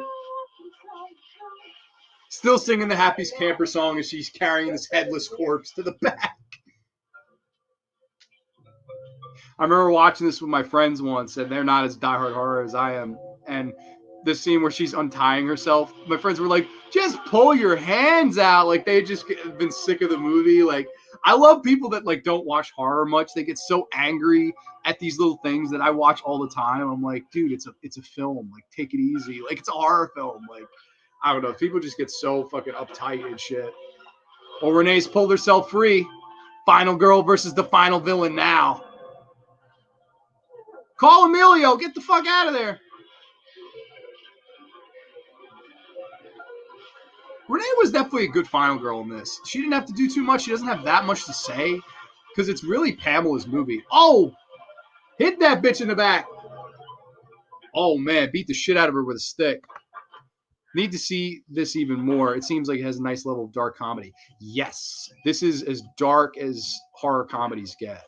Like, this is one of the best. And for a lead performance, like, the thing I love about this movie is it's not your typical formulaic, like, even though you have the stereotypical characters, the lead heel, the lead antagonist is your main character. We follow Angela the entire movie. And we know from the first minute that she's the killer because of obviously the first film, we find out she's the killer. And I like the whole psychology of, you know, I used to not say very much, but now you can't shut me up. And that's how introverts work. If you can snap an introvert out of it at a young age, they become really loud and talkative. Really, really smart psychology in this movie. And an even better performance, I think, from Pam Springsteen. She really sells the art of being a fucking psychopath. And she's somehow charming, scary, and all that good stuff along the way at the same time. It's a very fine line to play with, but man, she nailed it. Here comes fucking Angela severed. Here comes Angela fucking Baker with a severed hand in one hand and her sandwich in the other. Love it. Absolutely love it, man. Intruder, Dan Hicks, one of my favorite ever fucking slasher films. That was, of course, the other movie up for this, which I'd like to do. I was planning on doing next week, but I don't know. I'm not positive yet. I'd like to do it next week. That'd be a lot of fun. I still have a lot of work out with my zombie script. I hope to get to make it one day. I hope you get to make it too, you know? I think that would be really cool for you. What's your favorite dark comedy horror film? You know, it might be this. It really might be this in part 3. Because, like, I can always watch these and laugh. And also, I think they have good horror elements. Like, I think that's the fine line with horror comedies is the balance, right? Like, some of them sometimes are too much comedy. And thus, it's just like, all right, well, this is a comedy with minor horror elements. Or if they're too much horror, oh, well, this is a horror with a couple laughs, but this is more of a horror. Like, it's, to me, finding that perfect balance. That's what makes a great dark comedy horror film. This movie, I think, has the perfect balance. Like, the scenes that are scary in this, that outhouse scene, that's a terrifying scene, in my opinion. And this entire final battle, I think, is really, really well done. Like, it's intense. You're, like, on the edge of your seat. Really good stuff. I would say a movie that does that wrong is Hatchet. Like, Hatchet is too far comedy, not enough horror. And people just go, oh, well, the special effects. A good dark horror comedy needs so much more than good special effects. And that movie was promised as the movie that would, oh, this is original, this is blah, blah, blah. And it just completely underwhelmed me personally. It's kind of sad that MGM is for sale and nobody's jumping at the chance to buy it. There's still hope you can make the new Jason Statham movie. I hit that hopefully give MGM some money. Well, yeah, they definitely have to open with a hit for sure. Epic Intruder reference. Of course, man. Dan Hicks is my idol. I love Dan Hicks in that. Here comes Bucky fucking Parker walking down the I-95. And I love I'm just crazy about these stars. I love Dan Hicks, man. May he rest in peace. I absolutely love Dan Hicks. Ken, US MGM is for sale because of COVID. I don't want to see my favorite film studio die. Hopefully it doesn't, man. What is a crappy movie that makes me angry? Well, I know you know a few of them. I know Creepshow 3, American Psycho 2, the Elm Street remake. That's a piece of shit. Piece of shit movies. Oh, this bitch just got stabbed and turned. One guy got a sock in his mouth. Oh, man. And the camp owner, his hand chopped off. Oh, you can clearly see the actor was blinking there. I love this. Goodnight Campers. I love it. That's in the trailer, too. That's the last thing you see in the trailer. She goes, Goodnight Campers. Epic. There's so many. Those 3 come to mind right off the bat. Ava's Possessions is one I'd have to go with, but I haven't watched it in many years. Got to change that. Yeah, definitely. I actually have not seen that one. Rest in peace, Danny Hicks. He's greatly missed. Dude, yeah, he really is. That's another one. Intruder, I think, it has some comedy elements, but that's definitely more horror. But at the same time, I don't know. I think that fits in with horror comedy. There's some comedy in there that's funny. That's a good horror comedy. There's a bunch of Dead Heat. That's a good horror comedy. That actually, I think it celebrated its anniversary today. I always thought this cowboy lady towards the end was really funny. Like, she's like, I'm too fat. Yeah, you're going to get screwed. You like to know who you're going to get screwed by. I'm just too dumb to learn, and I'm too fat to fuck. This lady's great. I had to quit quitting cigarettes. You might crack in a window, you fucking cowboy bitch. Everybody's got a vice, for sure. I mean, the way I see it, I'm just too dumb to drink and I'm too fat to fuck. What the fuck? Angela's like, oh, I have to kill this bitch. As the train goes by. If I had the money that they're asking for to buy MGM, they're asking $10 billion. Yeah, no, rest in peps. Nobody has $10 billion. Do you view Survival as a horror comedy? Almost more a comedy. I think purposely he made that as a comedy. I don't know. I would say more comedy for sure. I don't know. There's some horror in there, but again, I would say more comedy on that one. Oh, our final girl in the middle of the road thinks she's found the cavalry. But looks like. Howdy, partner! Dramatic close-ups. Amazing. I'll blast Desperate to Survive. I almost wish I had a lighter. Where? To survive. I love this song, man. I gotta say, I love the two soundtracks in these movies too. The opening theme, Methods of Madness, Ronnie James Dio, of this, amazing. I love the opening theme song for Sleepaway Camp 3. And this too, the anvil straight between the eyes, and this ething song, we're desperate to survive. Amazing. Also love the John Atlin song, Sleepaway. That's amazing. This drum right here. I just want to say hello. This is... I want this played at my funeral. I want somebody to just come in with a boombox, like John Cusack, and say anything.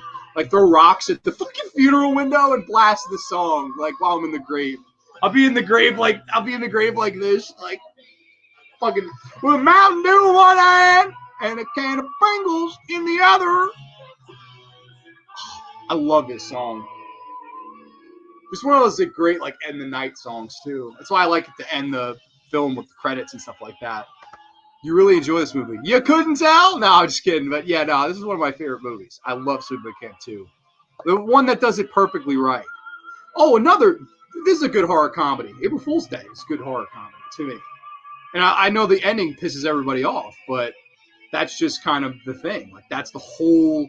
That movie had the balls to say, hey, we're not going to be like every other slasher movie with the holiday. And I know that pisses some people off because that breaks tradition. But I don't know, in a genre of going by tradition, going by the numbers, literally, there's an old saying like, this is a paint by the numbers slasher. April Fool's Day, that's one of the only exceptions where it goes, hey, we're not painting by the numbers. We're going to do our own thing at the end here. And whether you like it or not, we're showing that we got cojones. And that movie does have great cojones, in my opinion. That's why I love April Fool's Day. That's a great horror comedy. We need music like this again because nothing better than a good... Yeah, I think that's a big reason why I love these too. Like, not that many slasher films now have the rock and roll soundtrack. Like, I feel like rock and roll right now is kind of, it's not as big anymore. Like, rap is really taken over, and there's tons of other music that kind of overshadows it. Like, you don't get... like stuff like Anvil doing fucking, this doesn't happen. Or Ronnie James Dio doing the intro to a slasher movie. I don't know. You don't really get that anymore, but stuff I really like. Desperate to Survive, baby. I love that fucking song. The Happy Camper song, lyrics by Michael Hitchcock, music by James Oliverio. Amazing. That my dude, fucking Michael Hitchcock, I love that he wrote that. Out of Control is great too, John Atlin. He's pretty underrated, John Atlin, man. Let's see. Hated April Fools. It is sure a comedy, though. Yeah, I think that's one that does the mix good. But again, I know a ton of people that they get so angry at the ending for sure. It made it worse to me. Yeah, exactly. I know a lot of people don't like that ending, and I totally understand that. I think if you like the tradition, throwback, all that stuff, like I could totally see why somebody wouldn't like that. Completely understand that. I believe Mr. Zetro is not a fan of that one either. I personally like the twist. I like that they went for something different. I think it was well done. It wasn't like poorly done different to me. No Rock and Roll is still big in Europe. In the US, it's not big because radio and other people don't promote it as much. Yeah, I mean, like, do you remember the Friday 13th remake? Like, all the songs they had in that movie, nothing like that would be in this. You know what I mean? Like, I remember the scene where they're having sex. They're playing that song, like, Shove It. Like, what the fuck? Like, give me a good classic rock song there, man. Like, what happened to the days of Alice Cooper? Oh, and he's back. Da-da-da. He's the man behind the mask. Or in Friday 13 Part 5, there's a man with no life in his eyes. That's the shit we remember. That's the shit that gets us in the mood for the mid-'80s, late 80s slashers. And here, you have that. You have these with these Sleepaway Camp movies. You just don't have that nowadays, I don't feel like. What is the last, slasher movie that's come out recently that had a kick-ass rock soundtrack? I don't know. Like, I wish there were more. I'll forgive you for having the poster. It is signed by Amy Steele. So if you're a Friday the 13th Part 2 enthusiast, you have to know that Miss Amy Steele signed that. It's right. This camera is so fucking confusing. It's right there by her character. It says, ha ha ha, that's real funny, you guys, Amy Steele. And she put a heart. So really cool to meet Amy Steele. She was very, very nice. I don't think Kill Count could do a video on April Fool's. No, they can't, because they'd be out of fucking, nobody really dies in the film. I didn't hate the twist. It just kept going and going to me. Oh, okay. I can understand that too, but poorly paced.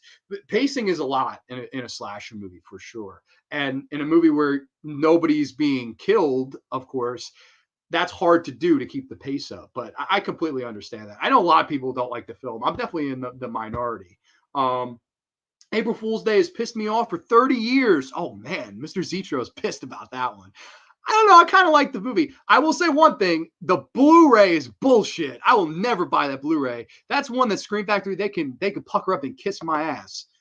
Oh my God, I'm so angry with them. How do you not get Amy Steele to do an interview? How do you change the cover art to what they changed it to? Just awful, man. That is the worst Scream Factory Blu-ray there is.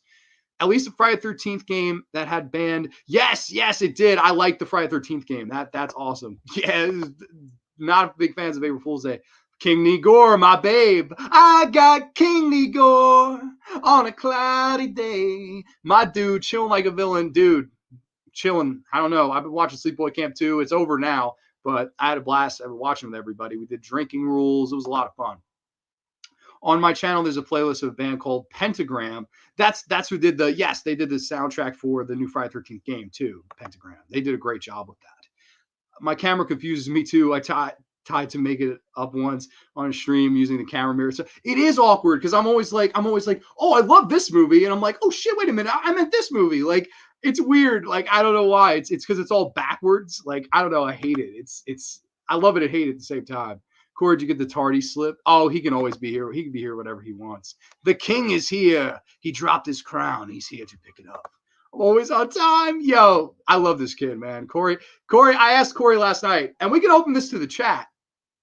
If you could take two horror icons / celebrities, living or dead, to dinner and go to dinner with them, who would you pick? Living or dead, any two horror icons / celebrities.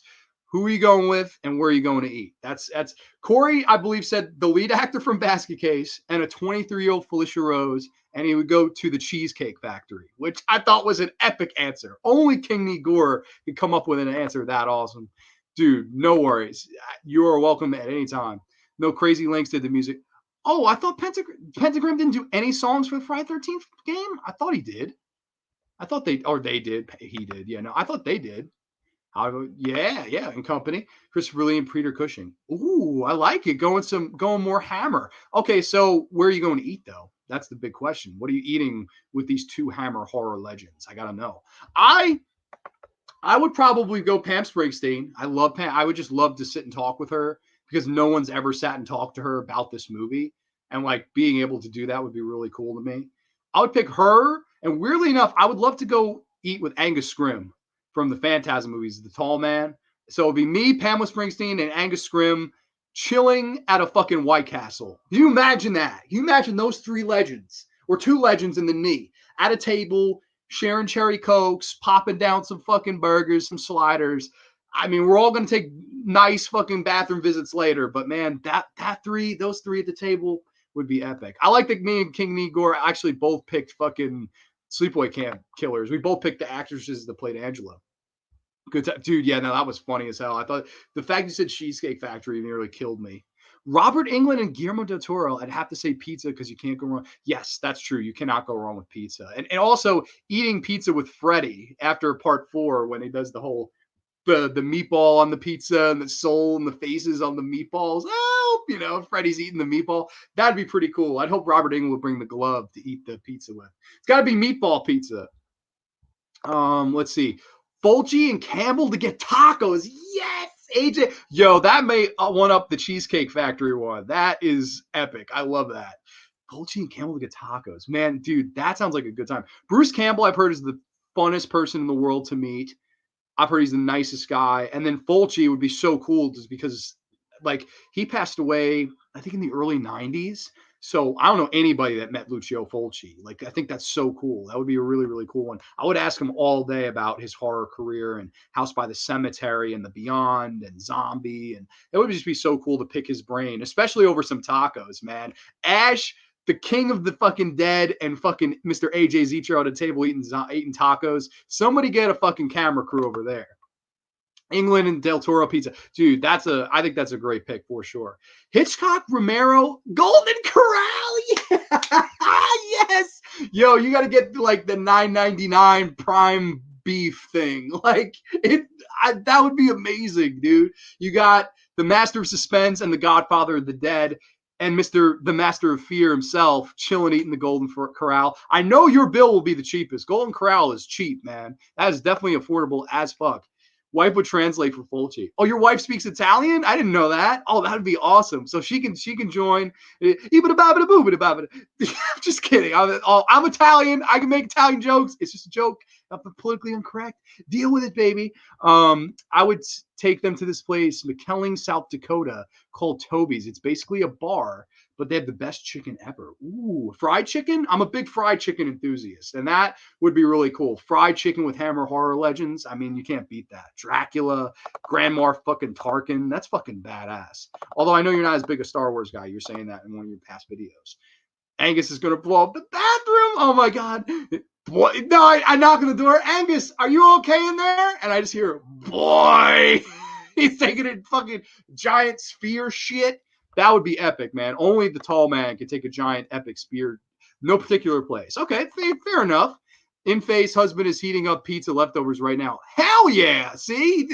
Maybe this is making us all hungry. I had some tacos before this, Mr. Zitro. I hope you know. We celebrated Cinco de Mayo at my workplace yesterday, and we had just a great time. Everybody brought a little something, and man, the woman who brought the meat, or la carne in Espanol as it's called. I speak a lot of Spanish at work. I love speaking Spanish. It's fun. She brought el carne, and she was like, dude, she made it perfect. Like no grease, man. It was just really good beef. Man, I loaded that son of a bitch up. Some tacos, some jalapenos, some 3 cheeses, the Mexican shredded cheddar. Amazing, man. Really, really good stuff. We had a fun Cinco de Mayo yesterday at the workplace. England Wood, he is so nice. Oh, you got to meet him twice. That's really cool. I believe he was at one of the shows I went to, but I remember the autograph, and it was like he was doing photo ops as Freddy. Dude, it was crazy money. It was like $365. I was like, fuck me, man. That's $1 for every day in the week. Like, I love you, Robert England, but I ain't paying you that, man. Like, you get somebody to pay that, good on you. Fulci died in 95. Yeah, so I don't know many people that know. That's before I even was born. 95. That's fucking crazy. Like, he's been gone for a long time. That'd be really, I think that's a cool pick. That's the fun of the dead or alive. Like, you almost want to pick 2 dead icons / celebrities because nobody else can really talk to them anymore. I have a pic of me as a friend dressed as an Ewok somewhere. Oh, really? That's pretty cool. I'm a huge Return of the Jedi guy. I love it. The Golden Corral. Dude, that's GCC. I love that somebody said that's actually even better than Cheesecake Factory. That's fucking hilarious. I'm poor as fuck. I gotta keep it cheap. Yeah, no, with those two, I would hope they'd pick up the bill. I'd hope Romero or Hitchcock or both of them would be like, we'll split it. Master Fear eats for free. But at the Golden Corral, you can rub 2 fucking nickels together and still probably they'll give you something. Like, that's just why I thought it was funny.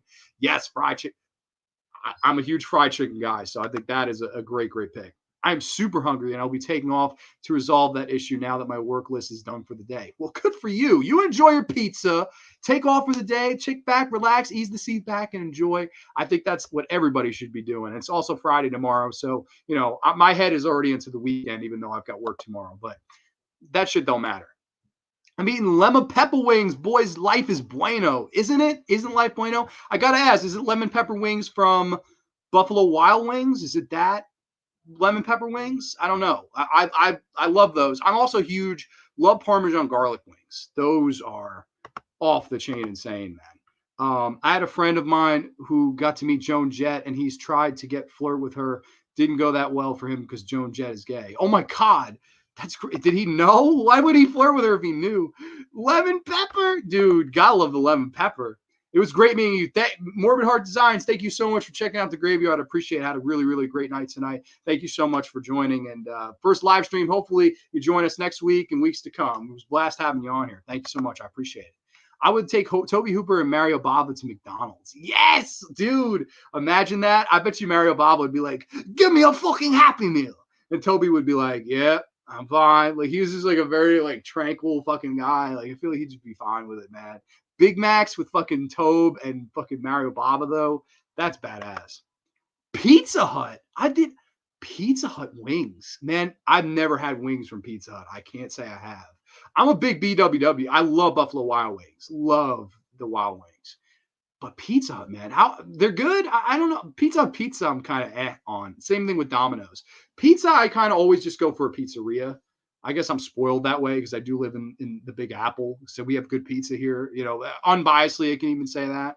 Like compared to places like Texas. I know Texas apparently has shitty pizza. Even people from Texas will tell you the pizza is not good. But I don't know. I guess that is what it is. I wonder, though. I've never had Pizza Hut wings.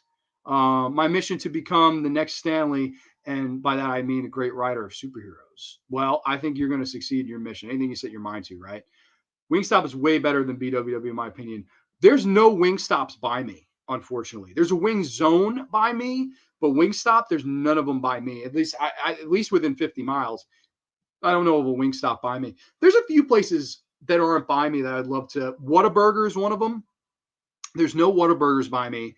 A&W, which is I think it's sort of like it's in the vein of Dairy Queen because they're more famous for the soda, obviously. But it's still cool. Like they have burgers and fries and stuff like that. Like I would really like to try A&W restaurant, but I gotta say Whataburger would be one of the ones that looks so good to me. And then of course In-N-Out Burger, that's on the West Coast. I'll probably never get that unless I visit Cali someday. But that's a big famous place there. Like around me though, we do have White Castle, which I know that unless you're on the East Coast, unless you live in, I think Vegas, there's a White Castle. Other than that, everything past like the mid coast, there's only one White Castle, and that's in Vegas. I'm taking Argento and Lindsay to the Dollar Tree. Oh my God. Can you imagine Umberto Lindsay and Argento together? It's funny, like they're two Italian filmmakers with completely different styles. Like Argento is all about atmosphere, and then Lindsay is just about what can I do to top myself? Like he just does all this crazy shit. Those two in a Dollar Tree would be GCC, man. And they can only buy 5 items. I don't know. That would be pretty awesome. He did not know that Joan Jett was gay, but I'm sitting there telling him, dude, shut up. I can only imagine that. I'd be like, dude, stop. Let me know, bro. Pizza Hut's wings are good over here. Prefer them to pizza / Wingstop. Fire. I got to try Wingstop. I wish there was one more by me. I've never, ever had it. Sergio Leone, Alfred Hitchcock, take them to a Chuck E. Cheese. Don't order the pizza. Oh my God. Well, we'd have to ask Sergio because he's obviously because he's Italian. We'd have to ask him if the pizza was worth the shit at Chuck E. Cheese. I don't know. I'm sure he would give his honest to God opinion. White Castle is wifey. Of course, White Castle is wifey. I bought $130 White Castle jacket. I'm not even kidding. From fucking Chalkline. It was like limited time only because it was the 100th year of White Castle being in business. And I was sitting there, I'm like, if there's any motherfucker that's going to buy this, it's this guy. It's yours truly. So I was just like, I got to do it. So I went ahead and I just shot it. I was like, you know what? I'm getting this. And it's badass. Looks pretty good on me. I can't lie. Carl the Dinosaur. Rawr! I know who that is. Yep, that's Devin's second channel. Dude, roaring all night, man. Get Jess Franco, take him to the strip club, make a movie. Dude, Jess Franco would just be like, let's start rolling. Like right here and now. Let's make Bloody Moon 2, me, Jess Franco, and King Need Gore at a strip club. We'll just start doing some fucking Herschel Gordon Lewis. You know what? We do Jess Franco, Mr. HGG, Herschel Gordon Lewis, or HGL, Herschel Gordon Lewis, and King Need Gore at the strip club making a brand new fucking sleazy 60s like slasher movie. That would be badass with really bad gore effects, like the light Crayola blood gore effects. Argento is a legend in so many awesome films. Yes, Aiden, but where would you go to eat with him? And if you could pick, of course, the 2 horror icons, where are you going? Where are you going? Are you guys going to Chuck E. Cheese too? Rah! On the next Grande Graveyard, he's going to go to do the White Castle Challenge. You know, I wanted to do that challenge so bad. The Harold and Kumar, like, do 30 burgers, 5 large fries, 4 large sodas, cherry Cokes. I think I would die. Like, I think I could do it, but I literally think I'd be rushed to the hospital after. Like, either my heart would burst or my stomach would burst. Like, either way, I'd probably be in the hospital, and I don't ever want to go to the hospital again. I hate the hospital. But I don't know, man. I would split it. I have a buddy, Brandon. He's the biggest eater I know. He would totally split it with me. We do 15 each, two fries each, and then two, or I guess 2.5 fries each, and then 2 sodas each. That I could do. I could do 2 sodas, 15 burgers, and 2 fries. I could totally do that, I think. But 30 burgers, man, fries and drinks. I think the sodas alone would fucking kill the pace. Like, that would be next to impossible, man. I don't know.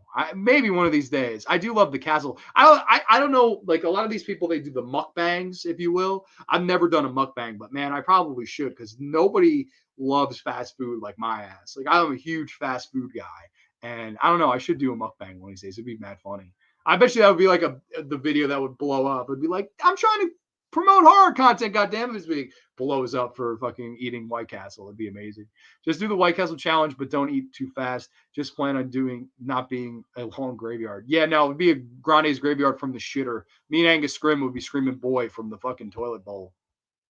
You do White Castle challenge, I'll attempt it too. Light work. Light work? That's not light work, man. 30 burgers, 5 fries, 4 sodas. You got to be a big son of a bitch. And even then, Matt Stoney could do it, but man, I'm not Matt Stoney. All due respect to Mr. Stoney, I am not him. I could not do that, man. That guy is a freaking champ. I love me some Matt Stoney. The female raptor from Jurassic Park and Hanson will have them for dinner. Ooh, I like that. I always liked the dinosaur from Jurassic Park that like spits the venom at the guy, at the fucking the fat dude. I can't think of his damn name. Wayne Knight, I think his name is, and that thing just spits in his face and like beats him to his car. That always terrified me, man. I just love that scene. And why is that dinosaur not in any of the other Jurassic Park films?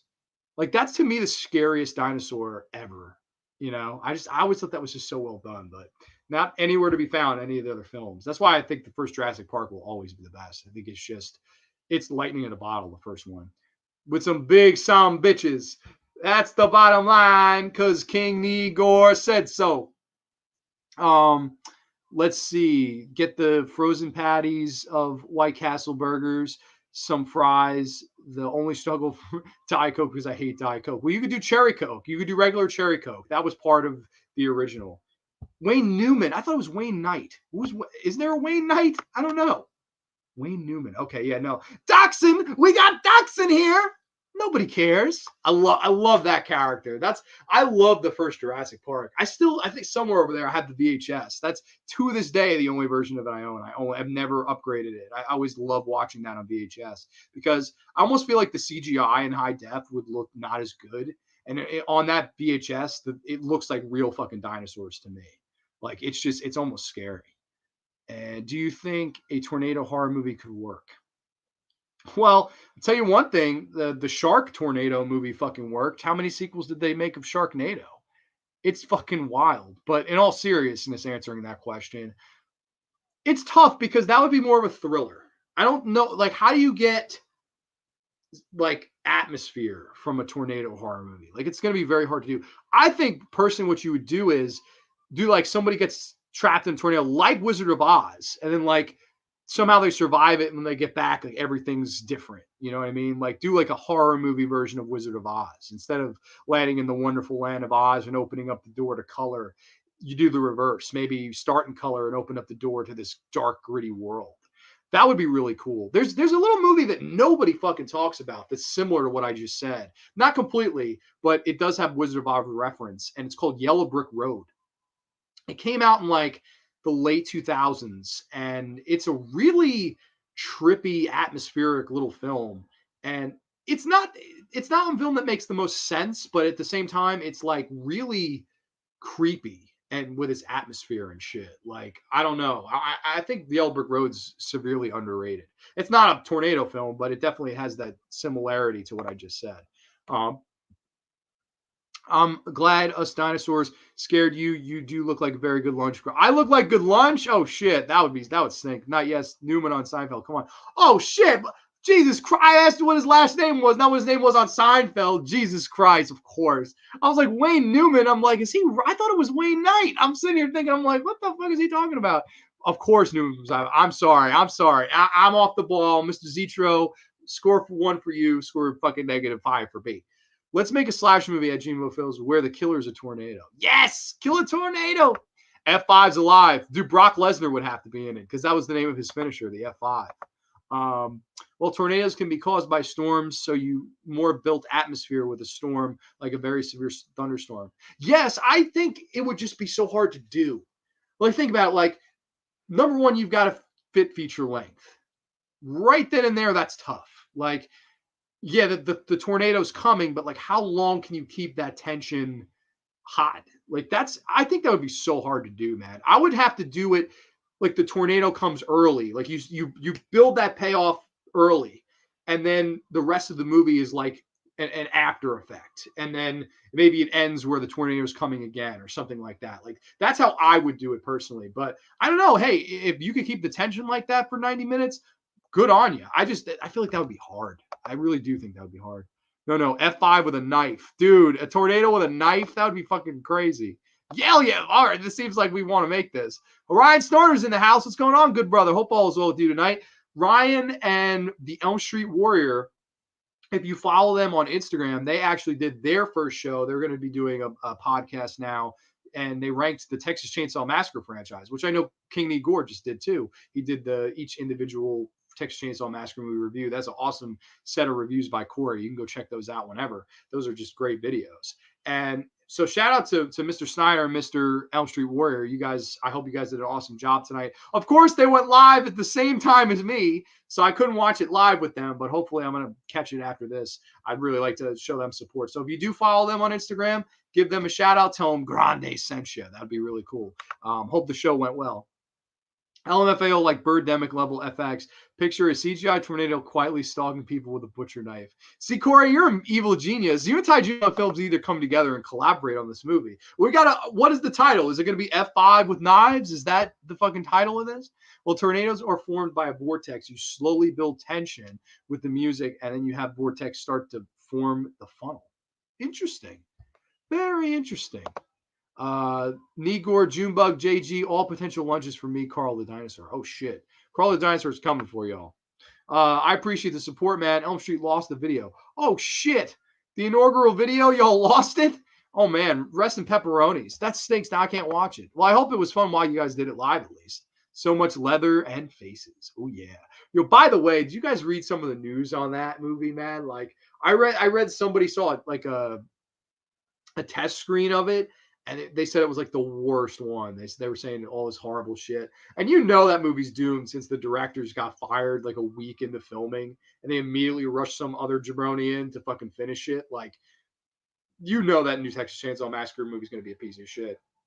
That's one series that, like, just stop. Like, just stop making sequels to that already. Like, it's had its fucking day in the sun, in my opinion. I don't know. I just think Texas Chainsaw Massacre's really, really run its course, but we'll see. I don't know. I guess everybody's just trying to desperately to fucking, capitalize on the success of the later slasher movies of the past couple of years. We had a blast, dude. Make sure you give him shit for losing it. Oh no, I won't give. I love him, man. He's good people. I've had both of you guys on the Graveyard. It's pretty cool that you guys are doing your own show. I'm upset that I can't watch it though. That stinks. So hopefully next week y'all don't lose it. Grande, this one makes 3D look like the original. It's that bad. Wow. That's fucking really bad. I don't know. I have no hope for this new Texas Chainsaw movie. I really don't. Like, the title, the fact that a week in they fired the filmmakers, that's bad. So that's never, there's very rare that that's a good sign. Like, I was just like, man, when I heard that, I went, this is going to be a rough ride. So if it makes 3D look like the original and it makes the Next Generation look like maybe part 2 or part 3, I don't know, man. I have no faith for this new one, man. I hope for somehow it gets shelved and we never have to watch it, or make a horror movie version of the sequel to Twister. I love, but again, that movie works for being Twister. It's not horror, it's more what Twister is. I don't know. I think in a lot of ways it would be easier to make a movie like Twister than to make it a straight up horror film. But again, that's why I appreciate you and Corey talking about that stuff, because think about it, like, it's never been done before. You guys are bringing new creative shit to the table. And I know that you guys are laughing and, F5 with knives and laughing and stuff like that. But that's how good creative ideas come. You brainstorm, you be original. And it's not like you guys are just like, oh, I want to fucking make another slasher film and another this, that, and the other. Another fucking zombie film where people are trapped in a farmhouse. Like, let's move on from that. Even Master of Fear saying, I want zombies, make a zombie movie where they're actually, malicious and they're actually thinking of a plan. Bring new shit to the table. That's why I like hearing, opinions and creative ideas from the community. Like, sometimes you could really strike gold with stuff like that. And Hollywood doesn't think like that. You don't want to become totally. Texas Chainsaw Massacre needs to die. Don't ever watch Leatherface, easily the worst of the franchise. I hate that remake a lot. I hate the remake of Texas Chainsaw Massacre. I think it's a piece of shit. But what if it's amazing though? Yeah, but what if it's just lives up to the shitty reputation? That another what if. I fucking hate 2017 Leatherface. Yeah, I think everybody doesn't like that movie. But it's weird. They got the people that did Inside to do that when they should have been the ones to do Halloween.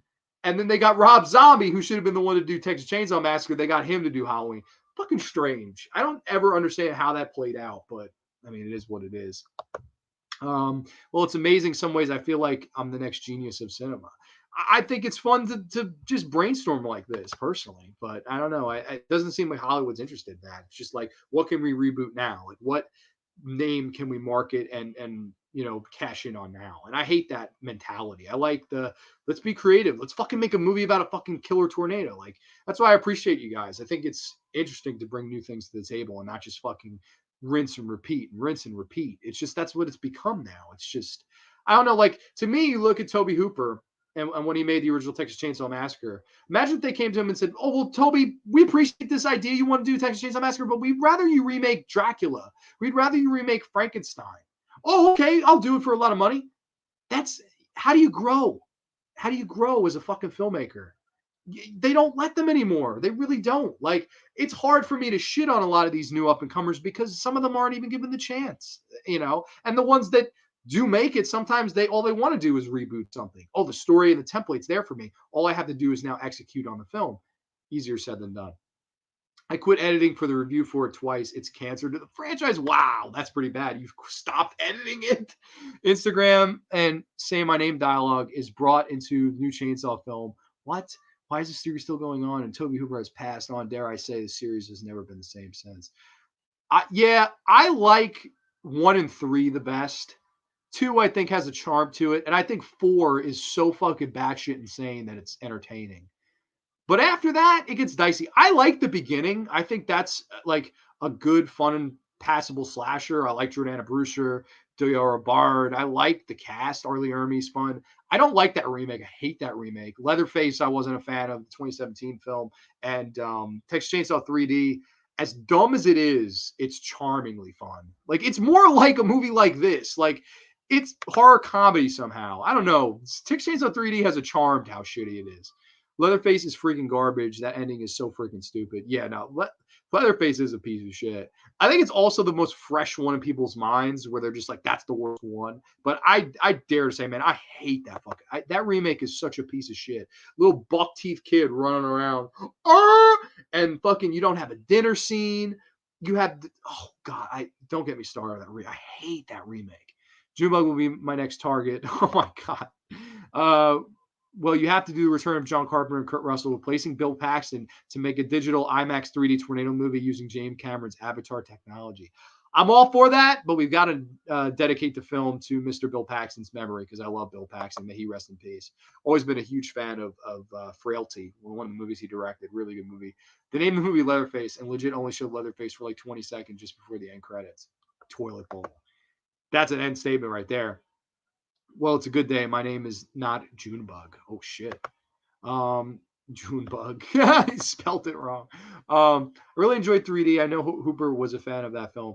It is something about it that I like. Do your thing, cuz. Like, And the whole thing there, they screwed up where she would have been 40 years old in the timeline. Like they fucked that up. Like that's a slasher movie that really, I don't know, somehow, some way it has a charm to it. Like it's by no means is it a film that I would like get up on a pedestal and defend. But I think at the end of the day, it's like it's a passable, fun movie. Like it's not a disgrace. It's not boring like Leatherface is, and it's not shitty and a disgrace like the remake is, in my opinion. I don't know. I definitely think it's one of the more watchable ones after the first three. I like the first three the best, and then maybe I part four just because that one's just the whole shit with the Illuminati and fucking the Vito Corleone guy at the end and fucking licking Renee Zellweger. Like that's fucking. I want these people to understand horror. Fucking classic, man. One of the weirdest endings to any film. Well, I think remake could have been better. They should have got Dolph. That would have been fucking cool. Dolph is fucking Leatherface. I know they asked him and he didn't want to do it because of his kids. Like he was like, my kids, I'm a father. I need to be doing fucking chainsaw films. I wish they had got him. I don't know. I think the remake just suffers from a lot of things. I think number one, the screenwriter is terrible. I think the director is horrible. I just don't. Marcus Nispel, and it's way too polished. And like all the characters, they look like they're off the fucking cover of an Abercrombie and Fitch bag. Just it has none of the fucking greatness that the original movie has. To me, and I've noticed this a lot. People that like the fucking remake better than the original Texas Chainsaw Massacre usually are people that don't care for the original that much. Like I've never met somebody that says like, "Oh, I love the original," and then the remake is second. Like very rare do you see those two at the top on somebody's list because they're polar opposites. They work in different ways, and that's pretty much why I'm not a fan of that remake. Boy, yeah, I know you like that remake. I know we talked about that. I'm just, oh god, I don't understand how anybody could like that. I think 40 years old couldn't look that good. Obviously, you've never seen me in a hall. They eat pizza. Oh shit, wait a minute. I skipped they eat pizza, not people. Okay. I like pizza. You know where I rank Texas Chainsaw Massacre Next Generation? Since you can't see it live, I had it number one. Elm Street had the remake at number one. Yeah, wow. See, that's Jesus Christ. You having Next Generation number one would make people fucking shit themselves, man. That would really make people shit themselves. But I don't know. I get enjoyment out of it. Elm Street hates the OG. See, he doesn't like the original Texas Chainsaw Massacre. I get that's why I could see why he put the remake at number one because again, total polar opposite films. I put the original number one. I put the remake at the bottom. Like that's how I hate that remake. I think that remake is like the problem, and it's funny because that's the remake that started the hype train at that time. I don't know, just not a fan of it. I think it was just poorly done. Marcus Nispel was not the right choice in my humble opinion. That's just what I think, though. I don't associate with people who prefer the remake. LOL. No, that's not true. If you like the remake, that's cool. I just like personally, I don't get why. Like, I literally, not even kidding you, I had a copy of the movie on Blu-ray. I fucking gave it away. I was like, I don't want this movie. That's how much I hate that remake. Like I gave it to that's my friend Brian. I gave it to him on Blu-ray. I said, I don't want this piece of shit on my shelf anymore. I hate that remake. Last time I watched it, I said to myself before I watched it, I was like, you're going to like it this time. I sat down, open-minded. I was like, I know you're not a fan of it before. Let's give it a shot here. Jessica Biel is good looking. I like Erica Learson. Maybe I want to like it this time. Every single time I fucking end the movie and I'm pissed. That beginning movie was far better. It took the same fucking cast and all that shit and made a better movie somehow. I don't know how they did it, but I think Jonathan Liebesman was a big deal and a reason for that. And the fact that works more as a remake because you have an actual dinner scene. You have a better opening narration, I think. I don't know. I just think the beginning works way better. The original is my second, is the remake. Oh, okay. Interesting. See, that's the first time I've ever seen that. TCM Part 2 is my favorite horror comedy. I listen to the soundtrack quite a bit. I love my man Dennis Hopper in that, man. The original is so damn good. Yeah, the original is probably my second favorite horror movie of all time and probably in my top 3 favorite movies of all time. I just absolutely adore the original Texas Chainsaw Massacre, an idyllic summer afternoon drive that got turned into a nightmare. It became forever known as the Texas Chainsaw Massacre. Fucking amazing. The original Texas Chainsaw Massacre is a masterpiece. But yeah, wow, we've been going at this for 2 fucking hours. That's crazy, man. Long night on the graveyard here. Thankfully, no Wi-Fi problems this week. I was considering changing my router, but I'm glad I didn't now because it seems to have been working like a charm tonight. But I guess we can wrap things up there. We've been on this a while, man. This has been a long-ass live stream. But I had a blast watching Sleepaway Camp Part 2 with y'all, man. Really good time. What kind of shirt is that? I showed this at the beginning, King Igor. This is Sleepaway Camp 2. Here, I'll take your comments so you can see the damn shirt. This is Sleepaway Camp 2. I'm a Happy Camper shirt. Fright Rags exclusive. I believe it's out of print now, but badass. Has the whole song on it, and of course, all the dead bodies. And I also had this one I showed at the beginning, Corey. This is really cool. It's another Fright Rags exclusive. The Sleepaway Camp Part 2 campfire tee with all the skeleton kids wearing the Camp Rolling Hill shirts around the campfire. Both badass shirts. I think you could still get that one, but I'm not positive. Would rather see again. Oh, it's not loading the comment. I don't know. Now my Wi-Fi looks like it's crapping out. I don't know. Man, that's awesome. Later, buddy. Got to go to sleep. Oh, dude. AJ, rock on. I'm not sure. Well, let me click the comments all of a sudden. I don't know if my Wi-Fi is crapping out. But, all right. We'll probably call it there. So, everybody, thank you so much for joining. Delicious, dude, of course. Always delicious. Only delicious on the graveyard. We'll catch you next time on the graveyard. Thank you all for joining, stopping by. Have a wonderful Friday and rest of your weekend. We will catch you next time. And until then, stay creepy, keep it classic, and we'll be back next time only on the graveyard. Too sweet. Peace, and we'll catch you next time.